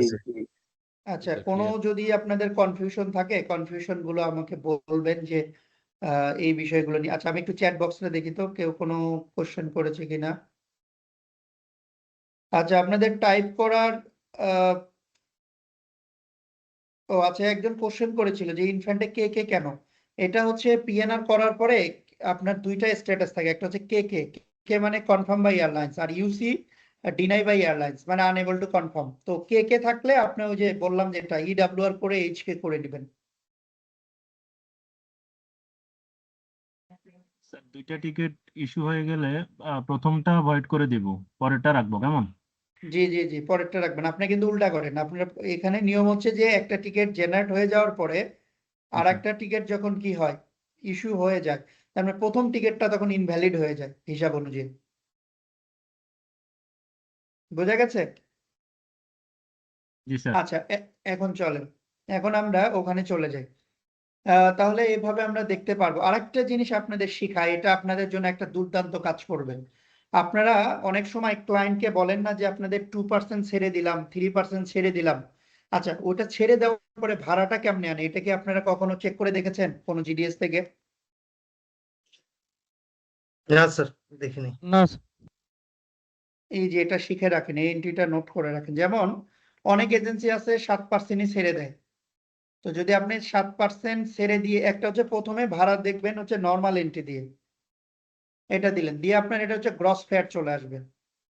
এখন আপনি যদি নেট ফেয়ার কত হয় এটা যদি চেক করতে চান, তাহলে তখন যেটা করবেন WPQ ডেল্টা পিটার, ডেল্টা মানে হচ্ছে ডিসকাউন্ট, পিটার মানে পার্সেন্টেজ, 7% যদি আপনি ডিসকাউন্টই দিয়ে দেন, তাহলে দেখেন এখানে এই যে 1 লাখ কত 32,925, এটা হচ্ছে নেট ফেয়ার, মানে এয়ারলাইন্সকে এটা পে করতে হবে। আর আপনার আপনার হচ্ছে টোটাল কত 1,40,000, তাহলে 1,40,000 থেকে আপনি যদি বাদ দেন 1,32,000 এত, তাহলে কয় টাকা কমিশন পাবেন এটা কি আপনি ইজিলি বের করতে পারলেন না? আর আপনি ধরেন আপনার সাব এজেন্টকে ছাড় দিলেন, ধরেন ওর কাছ থেকে আপনি 5% নিবেন, মানে 2% ছেড়ে দিবেন, তাহলে দেখেন এটা যদি আপনি 5 দেন, তাহলে আপনি কিন্তু আর হিসাব করার দরকার নেই, তাহলে আপনি এই যে বলে দিলেন ভাই 1,35,000 টাকা হলে বিক্রি করতে পারবো। অনেক এজেন্সি করে না যে 2% রাইখা বাকি পার্সেন্ট কি করে 5% ছেড়ে দেয়, আবার 5% রাইখা 2% ছেড়ে দেয়। তো এই ক্যালকুলেশন বের করবেন এই এন্ট্রি দিয়ে। স্যার এন্ট্রিটা একবার বলুন। WPQ/DP পর্যন্ত ম্যান্ডেটরি, এরপরে কত পার্সেন্ট ছেড়ে দিবেন ওই পার্সেন্টেজটা আপনারা দিয়ে দিবেন আর কি। তো এটা এ কখন চেক আপনাদের করব? মধ্যে কেউ কি জানতেন না এটা? এটা ওই ভাড়া চেক করার সময়ও দেখতে পারবেন। আচ্ছা স্যার। এন্ট্রিটা আপনারা কখনো কি প্র্যাকটিস করেন নাই না? আপনারা ওই যে ম্যানুয়ালি ক্যালকুলেট করেন কম্পিউটারে, মানে এটা কি এআইটি সহ দেখা যাচ্ছে? না, এআইটি তো আলাদা জিনিস, এআইটি ওটা তো আপনি আলাদাভাবে ক্যালকুলেট করে নেবেন। এটা হচ্ছে আপনার এয়ারলাইন যে ভাড়া দিচ্ছে ওখানে তো গ্রস ফেয়ার শো করে, তাই না? এখন আপনি গ্রস ফেয়ার থেকে 7% বাদ দিলে কত টাকা আসে সেটা যদি আপনি ক্যালকুলেট করতে চান, আপনি তো কি করেন, ওই বেস ফেয়ার থেকে 7% বাদ দেন, বাদ দিয়ে ট্যাক্সের সাথে ওই ভাড়াটা যোগ করে তারপর বের করেন। তো আপনার তো এত কিছু করার দরকার না, আপনি শুধু এই এন্ট্রিটা দিবেন, তাহলে আপনার এটা নেট ফেয়ার চলে আসবে। আর এইটা হচ্ছে আপনার গ্রস ফেয়ার, এই যে এটা এসকিউ একবারে দিয়ে যেটা শর্টকাট দিচ্ছেন। আর কি স্যার। হ্যাঁ, ঠিক আছে। এখন চলেন আমরা এখন চলে যাব আপনাদের ইএমডি নিয়ে কোশ্চেন ছিল। ইএমডিটা কি? ইএমডিটা হচ্ছে ইলেকট্রনিক মিসসেলেনিয়াস ডকুমেন্ট, অর্থাৎ টিকিট ইস্যুর পর টিকিটের বাইরে আপনি বাড়তি সেবা যদি নিতে চান, বাড়তি সেবা যেমন কি কি, আপনার এক্সট্রা ব্যাগেজ নিতে পারেন, মিল নিতে পারেন, প্রি রিজার্ভ সিট নিতে পারেন। হ্যাঁ, এগুলো কমন, বাংলাদেশে এই তিনটা জিনিস বেশি নেওয়া লাগে। একটা হচ্ছে সিট, প্রি রিজার্ভ সিট নিতে হয়, এক্সট্রা ব্যাগেজ নিতে হয়, আর হচ্ছে আপনার কি নিতে হয়, মিল নিতে হয়। যেমন বাতিক এয়ার, বেশিরভাগ ক্ষেত্রে আপনাদের মিল পারচেস করে নিতে হয়। তো এইগুলোর পেমেন্ট যে মেথডের মাধ্যমে করি এগুলোকে আমরা বলি হচ্ছে EMD, electronic miscellaneous document. Clear? এখন আসেন, আমার প্রশ্ন হচ্ছে যে আমি টিকিট ইস্যু যদি না করে পিএনআর করি তখনও কি চেক করতে পারবো? প্রশ্নের অ্যান্সার হচ্ছে হ্যাঁ, আপনি পারবেন। আর আপনি ইএমডি টেবিলও সেভ করে নিতে পারবেন, এক্সট্রা ব্যাগেজ সেভ করতে পারবেন, এক্সট্রা মিল সেভ করতে পারবেন, কিন্তু আপনি কি করতে পারবেন না, ইএমডি ইস্যু করতে পারবেন না যতক্ষণ পর্যন্ত না টিকিট ইস্যু হচ্ছে। এটা কোন কোন ইএমডির ক্ষেত্রে প্রযোজ্য? এটা হচ্ছে ইএমডি এ, অ্যাসোসিয়েট ইএমডি। অ্যাসোসিয়েট ইএমডি বলতে বোঝানো হয় টিকিট ইস্যু করার পরে যে সকল ইএমডি ইস্যু করা যায়, যেমন seat, pre reserve seat, extra baggage, meal, এগুলো। আর আপনি যদি কিছু কিছু এয়ারলাইন্সের পেনাল্টিস পে করতে হয় যে ইএমডি এর মাধ্যমে, ওটাকে আমরা বলি ইএমডি এস। আবার গ্রুপ টিকেটের জন্য আপনার অ্যাডভান্স যে পেমেন্ট করেন গ্রুপ ডিপোজিট, ওটাও করতে হয় ইএমডি এস এর মাধ্যমে, ওইটার জন্য আপনার প্রসেস আবার ভিন্ন। তো এখন চলেন, আপনি ধরেন টিকিট ইস্যু করা নাই, বাট আপনার কি করা আছে, পিএনআর করা আছে। এখন কিভাবে চেক করবেন এক্সট্রা ব্যাগেজ নিতে পারবেন কিনা? আমি শ্রীলঙ্কান এয়ারলাইন্সের একটা পিএনআর টান দিব।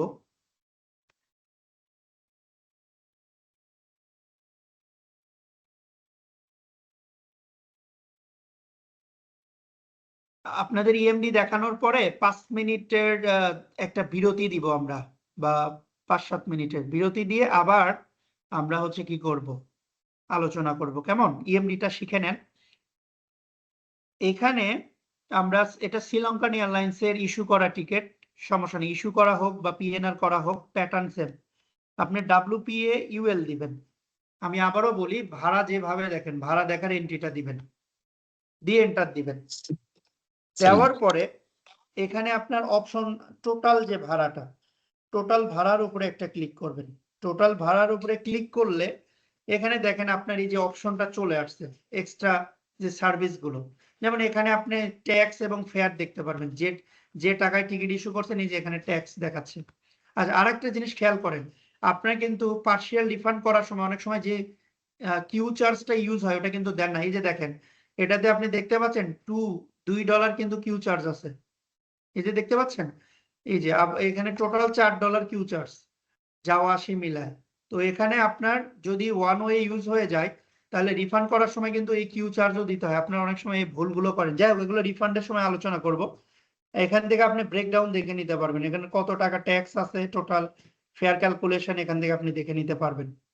এরপরে ব্যাগেজের ডিটেলস দেখতে পারবেন এখান থেকে, ব্যাগেজ ডিটেলস গুলা এখান থেকে আপনি ব্যাগেজ ডিটেলস, এই যে 30 কেজি হ্যান্ড ব্যাগেজ আপনার 7 কেজি। এরপরে আসেন সিটের ক্ষেত্রে সিট ম্যাপে ক্লিক করলে আপনার দেখেন এখানে এই যে ঢাকা কলম্বোর সিট ম্যাপ শো করতেছে। এখানে আপনি যেগুলো এই যে কত টাকা লাগবে দেখতে পাচ্ছেন, এখানে যদি আপনি ক্লিক করেন এই যে সিলেক্ট হয়ে গেল, কিন্তু টাকা লাগবে হচ্ছে 3682 টাকা। এখন আমরা দেখি কোনো ফ্রি সিট আছে কিনা এই ইয়াতে। এই যে দেখেন এগুলো ফ্রি, যেগুলো ফ্রি সিট আমি প্রথমে একটা ফ্রি সিট বুক করে দেখাই, যে কোনো টাকার অ্যামাউন্ট দেখাচ্ছে না। এখানে যে সেভ অপশনে ক্লিক করবেন, করার পরে এখানে যে রিসিভ করবেন, এই যে 6 এর পরে আর আইআর। এখন আপনি দেখবেন যে আপনার ব্যাগেজটা মানে সিটটা দিয়েছে কিনা। এই ডিসপ্লে বি হচ্ছে আপনার সিট যে রিসিভ করছেন এটা সেভ আছে কিনা এটা চেক। এই যে দেখেন সিট ও বোর্ডিং পাস, এই যে দেখেন এখানে কিন্তু আপনার কে দেওয়া আছে, কে মানে কনফার্ম। আর এখানে যখন ফাঁকা থাকবে তখন বুঝবেন এটা ফ্রি সিট, এটাতে কোনো টাকা লাগবে না। আর একটা ব্যাপার, তারপরে যদি আপনি চেক করতে চান যে এটাতে আপনার পেমেন্ট ইনভলভ আছে কিনা, ইএমডি টেবিল ক্রিয়েট করার পরে এই এন্ট্রিটা দিয়ে আপনার চেক করবেন, এন্টার দিয়ে দেখেন এই যে নো প্যাসেঞ্জার ডাটা, তার মানে যদি পেমেন্ট করা থাকতো তখন ইনফরমেশন আসতো। যেহেতু এটা ফ্রি সিট এটার জন্য কোনো পেমেন্ট নাই, এই জন্য এখানে নো প্যাসেঞ্জার ডেটা। এখন আপনার ক্লায়েন্ট এই সিটটা ক্যান্সেল করে দিতে বলছে, এই সিট বলতে প্রি রিজার্ভ সিট। তাহলে এটা ক্যান্সেল করবেন কিভাবে? দুই ভাবে। একটা হচ্ছে 4GX অল, এটা দিয়ে এন্টার দিলেও হবে, দিয়ে রিসিভ ইয়ার করলেও হবে। আর উনি যদি বলে সিট চেঞ্জ করব, তাহলে WPA-UL করবেন, আবার করে এন্টার দিবেন, দিলে অথবা আর একটা শর্ট টেকনিক শিখাই আপনাদের সিট নেওয়ার জন্য, সেটা হচ্ছে 4G1 ডিসপ্লে দিলেও হবে। এটা শর্ট টেকনিক, 4G1 ডিসপ্লে, এটা দিলে আপনার সরাসরি সিট ম্যাপ চলে আসবে। এখানে যাত্রী যদি আপনাকে বলে এটা হচ্ছে চেঞ্জ করে দেওয়ার জন্য, তাহলে যে এটা এখানে চেঞ্জ করে ওপর থেকে উনি বলছে যে সামনের সিটগুলো নেবে, মানে এই সিটটা নেবে, এখানে ক্লিক করে আপনি যে সেভ দিলেন, দেওয়ার পরে এখানে রিসিভ করতে হবে, রিসিভ আইআর। এই স্টার দেওয়া সিটগুলো কি সেখানে? ওগুলো ব্লক করা থাকতে পারে, বিভিন্ন ক্রাইটেরিয়া থাকে, গভর্নমেন্ট অফিসিয়াল থাকে, ডিপ্লোম্যাটিক পার্সন থাকে, যেগুলো আপনি অনেক সময় নাও নিতে পারেন। ডিসপ্লে ব্রাভো করেন, দেখেন এখানে দেখেন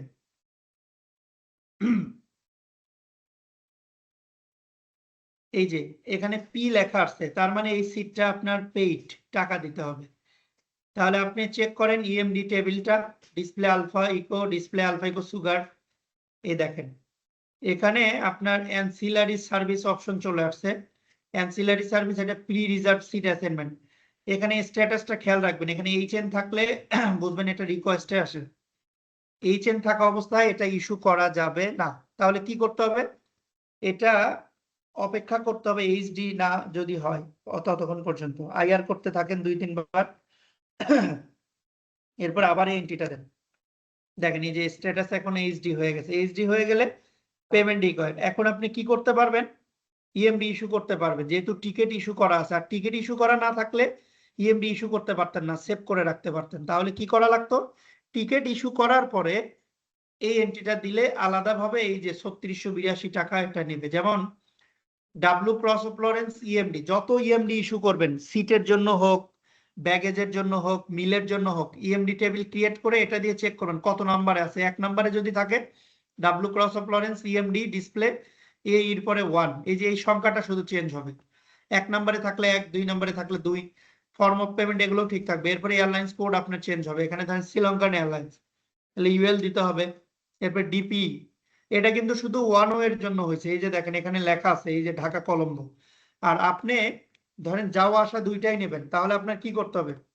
4G1 ডিসপ্লে দিয়ে এন্টার দেন, এখানে যে আবার এই যে কলম্বো ঢাকা এটাও সিলেক্ট করে নিতে হবে। সিলেক্ট করে নিয়ে যেমন আপনি বললেন যে এগুলোতে কি থাকে, এই যে এখানে দেখেন অনেক সময় আপনার ইয়ে করা থাকে, নোট দেওয়া থাকে প্রিমিয়াম, এগুলো এই যে এখানে আপনার এই মার্কসের মধ্যেই দেওয়া থাকবে, বাট আপনার যাত্রী আসার সময় ওটা নেবে।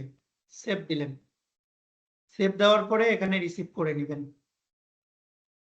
ইয়ার করবেন, আইআর করবেন। এখন ডিসপ্লে বি দিয়ে আগে চেক করে নেবেন, এই যে সিট নাম্বার গুলো দেখেন, এই যে দেখেন আপনি টিকিট ইস্যু করছেন, ঠিকই সিটও সিলেক্ট করছেন, ইটিপিআর এ দেখেন পেমেন্ট না করা পর্যন্ত কিন্তু সিট নাম্বার গুলো এখানে শো করবে না। টিকিট কপি যখন আপনার ডাউনলোড করেন সাধারণত ইটিপিআর থেকে,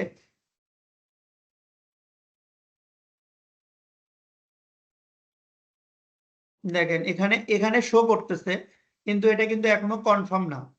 হ্যাঁ, আপনার এখানে নোটটা দেখেন, নোটে কি কনফার্ম লেখা আছে কিনা সিট নাম্বার, সিট দেওয়ার পরে এখানে কিন্তু কনফার্ম লেখা নাই, শুধু নাম্বার, সিট নাম্বারটা দেওয়া আছে। এখন আপনারা দেখেন আপনার ক্লায়েন্ট বলছে যে যাওয়া আসা দুইটাই, এখন আপনি ওই এন্ট্রি দিয়ে চেক করেন সেভ হয়েছে কিনা। দেখেন এই যে একটা, এটা যাওয়ারটা সেভ হয়েছে, আবার এই যে প্রি রিজার্ভ সিট আবার এই করেন, এটা কিন্তু এখনো এইচএন করে রাখছে। এটা দেখেন, এটা এই যে কয় তারিখে যাবেন, কলম্বো ঢাকা। এখন আপনি 2-3 বার আইআর করেন, করে দেখেন যে এটা এই যে এটা কনফার্ম হয়েছে। এখন আপনি ইএমডি ইস্যুর এন্ট্রিটা যেহেতু দুইটা আছে, তাহলে 1 - 2 এটা দিয়ে যখন আপনি কি করবেন, এন্টার দেবেন। আমি ইএমডির এন্ট্রিটা আপনাকে দিয়ে দিচ্ছি আপনাদের এখানে।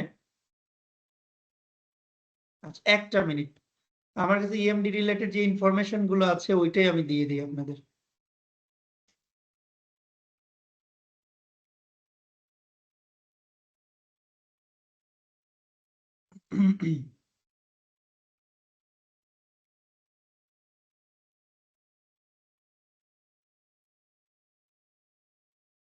সেলস রিপোর্ট রিলেটেড যে এন্ট্রি গুলো এগুলো দিয়ে দিচ্ছি।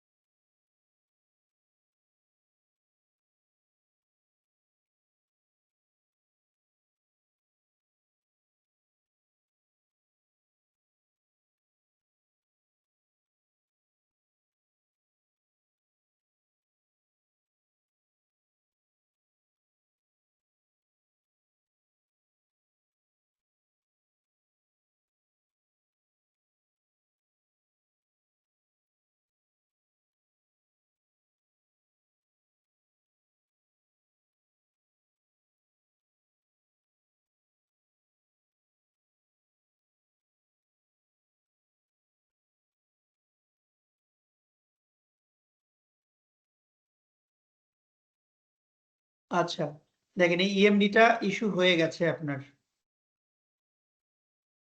এখন আমরা পিএনআরটা ওপেন করব। তার মানে আমরা কি শিখলাম, ইএমডি ইস্যু করতে গেলে ইস্যু টিকেট থাকতে হবে, তাই না? Extra baggage, pre reserve seat এবং মিল, এই তিনটার ইএমডি ইস্যু করতে গেলে, পেমেন্ট গুলো দিতে গেলে ইস্যু টিকেট থাকতে হবে। আর যদি সেভ করে রাখতে চান সেক্ষেত্রে একটা পিএনআর করা থাকতে হবে। ডিসপ্লে টমি করেন, ডিসপ্লে টমি করলে এই যে দেখেন ইএমডি নাম্বার জেনারেট হয়েছে, WETR ডিসপ্লে 2, এটা দিয়ে আমরা টিকেট ইমেজ ওপেন করে দেখব এখানে স্ট্যাটাস সব ওকে আছে কিনা। আর WEMD ডিসপ্লে, এটা ইএমডির নাম্বার হচ্ছে 3 নাম্বারে 3, এটা দিয়ে দেখবো ইএমডির সবকিছু ওকে আছে কিনা। দেখেন কি পারপাস ইএমডি আপনারা করেছেন এখানে চলে আসছে। আর ইএমডির সেলস রিপোর্ট দেখবেন ডিকিউবি ডিসপ্লে ইএমডি, এই যে আপনার এই টাকাটা কেটে নিয়েছে। আচ্ছা, এখন আসেন, এটা গেল হচ্ছে কি, আমরা এটা নিলাম হচ্ছে সিট। এখন উইলিয়াম পিটার আলফা ইউএল দিয়ে এন্টার দিলাম। এখানে আবার ভাড়ার এখানে ক্লিক করলাম, ক্লিক করার পরে এই যে এয়ার এক্সট্রার মধ্যে আপনার কি কি থাকে এটা একটু আইকনটা দেখে চিনে রাখেন। এয়ার এক্সট্রার মধ্যে থাকে আপনার পেট যদি নিতে চান, পোষা প্রাণী, এক্সট্রা ব্যাগেজ, এর মধ্যেও সিটের আইকন থাকে, মিল। এই এয়ার এক্সট্রাতে ক্লিক করবেন, ক্লিক করলে পেটের অপশন থাকলে পেট আপনার যদি নিতে বলে সেটা আলাদা, আর ব্যাগেজ বেশিরভাগ রিকোয়ারমেন্ট থাকে ব্যাগেজ। এই যে এখানে ক্লিক করবেন, করার পরে এখানে দেখেন একটা নোট আছে weight charge system. Weight charge system মানে এটা পার কেজি ইন্ডিকেট করে, আর যদি 1 পিস বা সেকেন্ড এক্সট্রা ব্যাগেজ সেক্ষেত্রে আবার ওটা আলাদা হিসাব। আর ওয়েট চার্জ সিস্টেম মানে পার কেজি, পার কেজিতে এত, আপনি যদি 10 কেজি নেন তাহলে এই যে 12,280 টাকা লাগবে। এটা নিয়ে আপনি সেভ দিলেন। আবার ধরেন আপনি মিলও নিতে চাচ্ছেন, এখানে আপনি মিলের অপশনে ক্লিক করেন, করে আপনি ধরেন নিবেন হচ্ছে বিফ বার্গার মিল, এই যে এটা ক্লিক করলেন, করার পরে সেভ দিলেন। তাহলে আপনি মিল ব্যাগে যাই নেন না কেন একই প্যাটার্নে রিসিভ করে নিয়ে নিলেন। এখন ওখানে যে আপনি স্ট্যাটাসটা চেক করতে হবে যে আপনার কত টাকা পে করতে হবে। এই দুইটা তো পে, যখন পেমেন্ট হয়ে যায় তখন এইচআই লেখা থাকে। এইচআই মানে ফুলফিল, এটা এয়ারলাইন্স টাকা পেয়ে গেছে। আর এইচএন থাকলে রিকোয়েস্ট, আর এইচডি থাকলে পেমেন্টের জন্য আপনি এলিজিবল। এই যেমন দেখেন এগুলো এইচএন করে রাখছে, আইআর করি 2-3 বার। এখন আমার যদি ইএমডি ইস্যুই করতে চাই, এগুলো দেখেন এখনো ওয়ান রিকোয়েস্টে রাখছে। এই যে দেখেন এগুলো রিকোয়েস্টে রাখছে, তার মানে যতক্ষণ পর্যন্ত এইচডি না হবে ততক্ষণ পর্যন্ত কি আমরা ইএমডি ইস্যু করতে পারবো? আচ্ছা, ইএমডি নিয়ে আপনাদের কোনো কনফিউশন থাকলে আমাকে কোশ্চেন করেন। ইএমডি কিন্তু খুব জটিল কিছু না। স্যার ইএমডি ভয়েড স্যার বা চেঞ্জ করা বা রিফান্ড করা কি সম্ভব? ইএমডি রিফান্ড ভয়েড করা যাবে, কিন্তু বাংলাদেশ মার্কেটে ইএমডি নন রিফান্ডেবল। মানে আপনি একবার ইস্যু করার পরে কোনো কারণে দেখা গেল যে ওই ডেট চেঞ্জ করতে গেছেন, তখন ওই অ্যামাউন্টটা নন রিফান্ডেবল। আর যদি ফ্লাইট ক্যান্সেল হয় এয়ারলাইন্সের এন্ডে থেকে, তখন রিফান্ড করতে গেলে ওই ইএমডিটা আপনার রিফান্ড করে নিতে হবে, বিশেষ করে সিট মিল আর এক্সট্রা ব্যাগেজ, যেটা এয়ারলাইন্স থেকে করে নিতে হবে। আচ্ছা, পিডিএফ ফাইলটা এখানে অ্যাটাচ করা যাচ্ছে না, বাট আমি আপনাদের ওই ফাইলের লিংকটা দিয়ে দিচ্ছি, একটা মিনিট।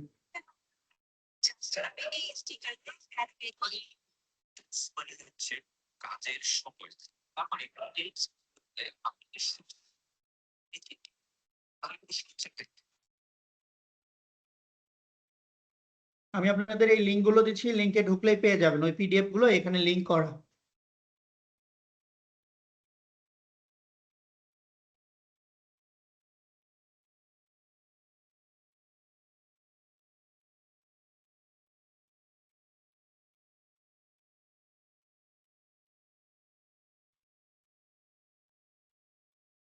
রাব্বি ইএমডি কি রিইস্যু করা যায়? না, করা যায় রিইস্যু না। রিইস্যু করা যায় না। না, ওকে। না। ভয়েড কিভাবে হবে একটু প্র্যাকটিক্যালি দেখতে হ্যাঁ পারলে হ্যাঁ ভালো হতো আর কি। হ্যাঁ, দেখাচ্ছি। আমি আপনাদের ফাইলগুলো দিয়ে দিই, যেহেতু ফাইলগুলো চাইলেন।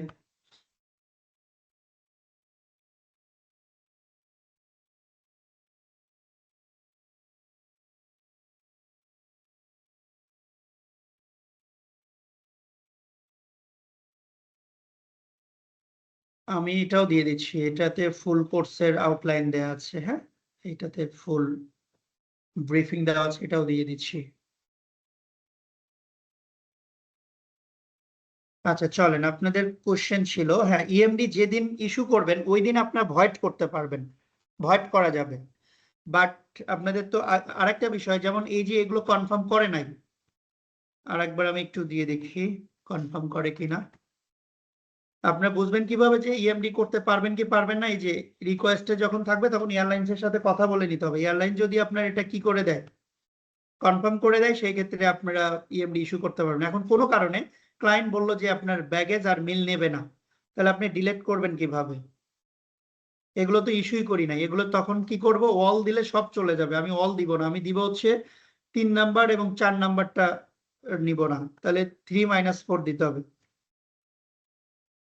দিয়ে রিসিভ করে নিতে হবে। তাহলে শুধুমাত্র যেটা ফুলফিল করা আছে ওটা থাকবে। এখন আসেন, আপনার প্রশ্ন ছিল যে ইএমডি যদি আমরা ভয়েড করতে চাই, দুই ভাবে করা যাবে। একটা হচ্ছে WV3 দিয়েও ভয়েড করা যাবে নর্মাল, আর একটা অপশন হচ্ছে WEMD display EMD ticket number কত 3 নাম্বার দিয়ে ওপেন, এরপর WEMD ভয়েড ভি, এই এন্ট্রিটা দিতে হবে। WEMD V enter, WEMD V enter. আমি এন্ট্রিটা আপনাদের দিয়ে রাখছি, ওই যে দেখেন এখানে ইএমডি ভয়েডের এন্ট্রিটা দেয়া আছে, এই যে কিভাবে ভয়েড করবেন।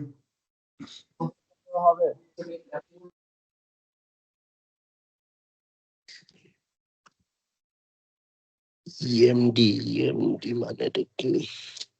ইলেকট্রনিক মিসসেলিনিয়াস ডকুমেন্টস, হ্যাঁ, মানে এয়ারলাইন্সের এক্সট্রা সার্ভিসের জন্য যে পেমেন্ট গুলো করা হয় যে মেথডের মাধ্যমে। আগে ছিল এমসিও, যেমন এখানে ই ভাই আছেন আমাদের খুবই পুরাতন মানুষ, কজি ভাই, ওনাদের সময় এক সময় এমসিও তে নেওয়া হইতো, তাই না নয়ন ভাই? এখন হচ্ছে ওটা আধুনিকায়ন করে ইএমডি করা হয়েছে, ইলেকট্রনিক মিসসেলেনিয়াস ডকুমেন্ট, অর্থাৎ খুচরা খুচরা যে সার্ভিস নেওয়া হয় ওটার পেমেন্ট যে পদ্ধতিতে করা হয় সেটাকে হচ্ছে আপনার ইএমডি বলা হয়। আচ্ছা, এখন আসেন এখানে আমরা ডিসপ্লে টি করে দেখি। দেখেন আমার যখন ইএমডিটা ভয়েড হয়ে যাবে তখন এখানে এই যে কি চলে আসছে। আর আপনি তো নর্মাল টিকিট যেভাবে ভয়েড করেন ওভাবে এই যে WV-র পরে যদি 3 দিয়ে এন্টার দিতেন দুইবার তাও ভয়েড হইতো। আর নর্মাল টিকিট আমরা ভয়েড করি যে WV এরপর টিকিটের লাইন, ধরেন 2 নম্বর টিকিটটা যদি আমি ভয়েড করতে চাই WV2 দিয়ে এন্টার দেন, হবে না? এটা হবে না। কেন হবে না? কারণ এটা গতকালকের ইস্যু করা ছিল। যদি আপনার সেম ডেতে ইস্যু হয়, সেম ডেতে যদি ক্যান্সেল করেন সেই ক্ষেত্রে ভয়েড প্রযোজ্য, কিন্তু আপনি গতকাল ইস্যু করছেন, আজকে আপনি যদি ভয়েড করতে চান হবে না। এটা গেল একটা বিষয়। এখন আসেন আমাদের ওয়ার্ক ফ্লোটা দেখেন। এখান থেকে আপনি কিন্তু এই যে ক্যান্সেল টিকেট অপশন, আপনার যেটা রিফান্ড অনেক সময় ভয় পান যে ম্যানুয়াল রিফান্ড করলে কি হয়, এই যে এখানে ক্লিক করলেও কিন্তু আপনি দেখেন টিকিট নাম্বারটা সিলেক্ট করে কন্টিনিউ ক্লিক করলে অটো কিন্তু ক্যালকুলেশন চলে আসবে। এটা যাই হোক, এটা ভয়েড অপশনের বাইরে চলে গেছে, বাট আমরা এখন একটু আইআর করে নিই। আইআর করে নিয়ে তারপর আরেকবার ট্রায়াল দিই। যেহেতু ভয়েড অপশনের বাইরে চলে গেছে তার মানে সিম্পলি কি করা যাবে, রিফান্ড করা যাবে। তো কন্টিনিউ ক্লিক করেন। আচ্ছা, এখানে কাজ করতেছে না ট্রেনিং আইডিতে, বাট এখানে আপনার লাইভ আইডিতে যেটা হবে, এখানে যখন আপনি ক্লিক করবেন টিকিট নাম্বার সিলেক্ট করার পরে কন্টিনিউ ক্লিক করলে আপনার রিফান্ডের ব্রেকডাউনটা শো করবে, অটো অটো চলে আসবে, কয় টাকা পাবেন। সেকেন্ড আরেকটা ক্লিক করলে রিফান্ডটা হয়ে যাবে। এটা গেল আপনার গ্রাফিক্যাল হচ্ছে রিফান্ড। এখন আসেন আমরা রিফান্ড করতে যাওয়ার আগে যেটা করব, আচ্ছা আপনাদেরকে একটা 5 মিনিটের বিরতি দিব, 5 মিনিট বা 10 মিনিটের। জি ভাইয়া 5 মিনিটের বিরতি দিয়ে দেন। জি নেওয়া যায়। ঠিক আছে, তাহলে আমরা এখন বাজে 12টা 52, একটাই আমরা আবার শুরু করব। তাহলে আমরা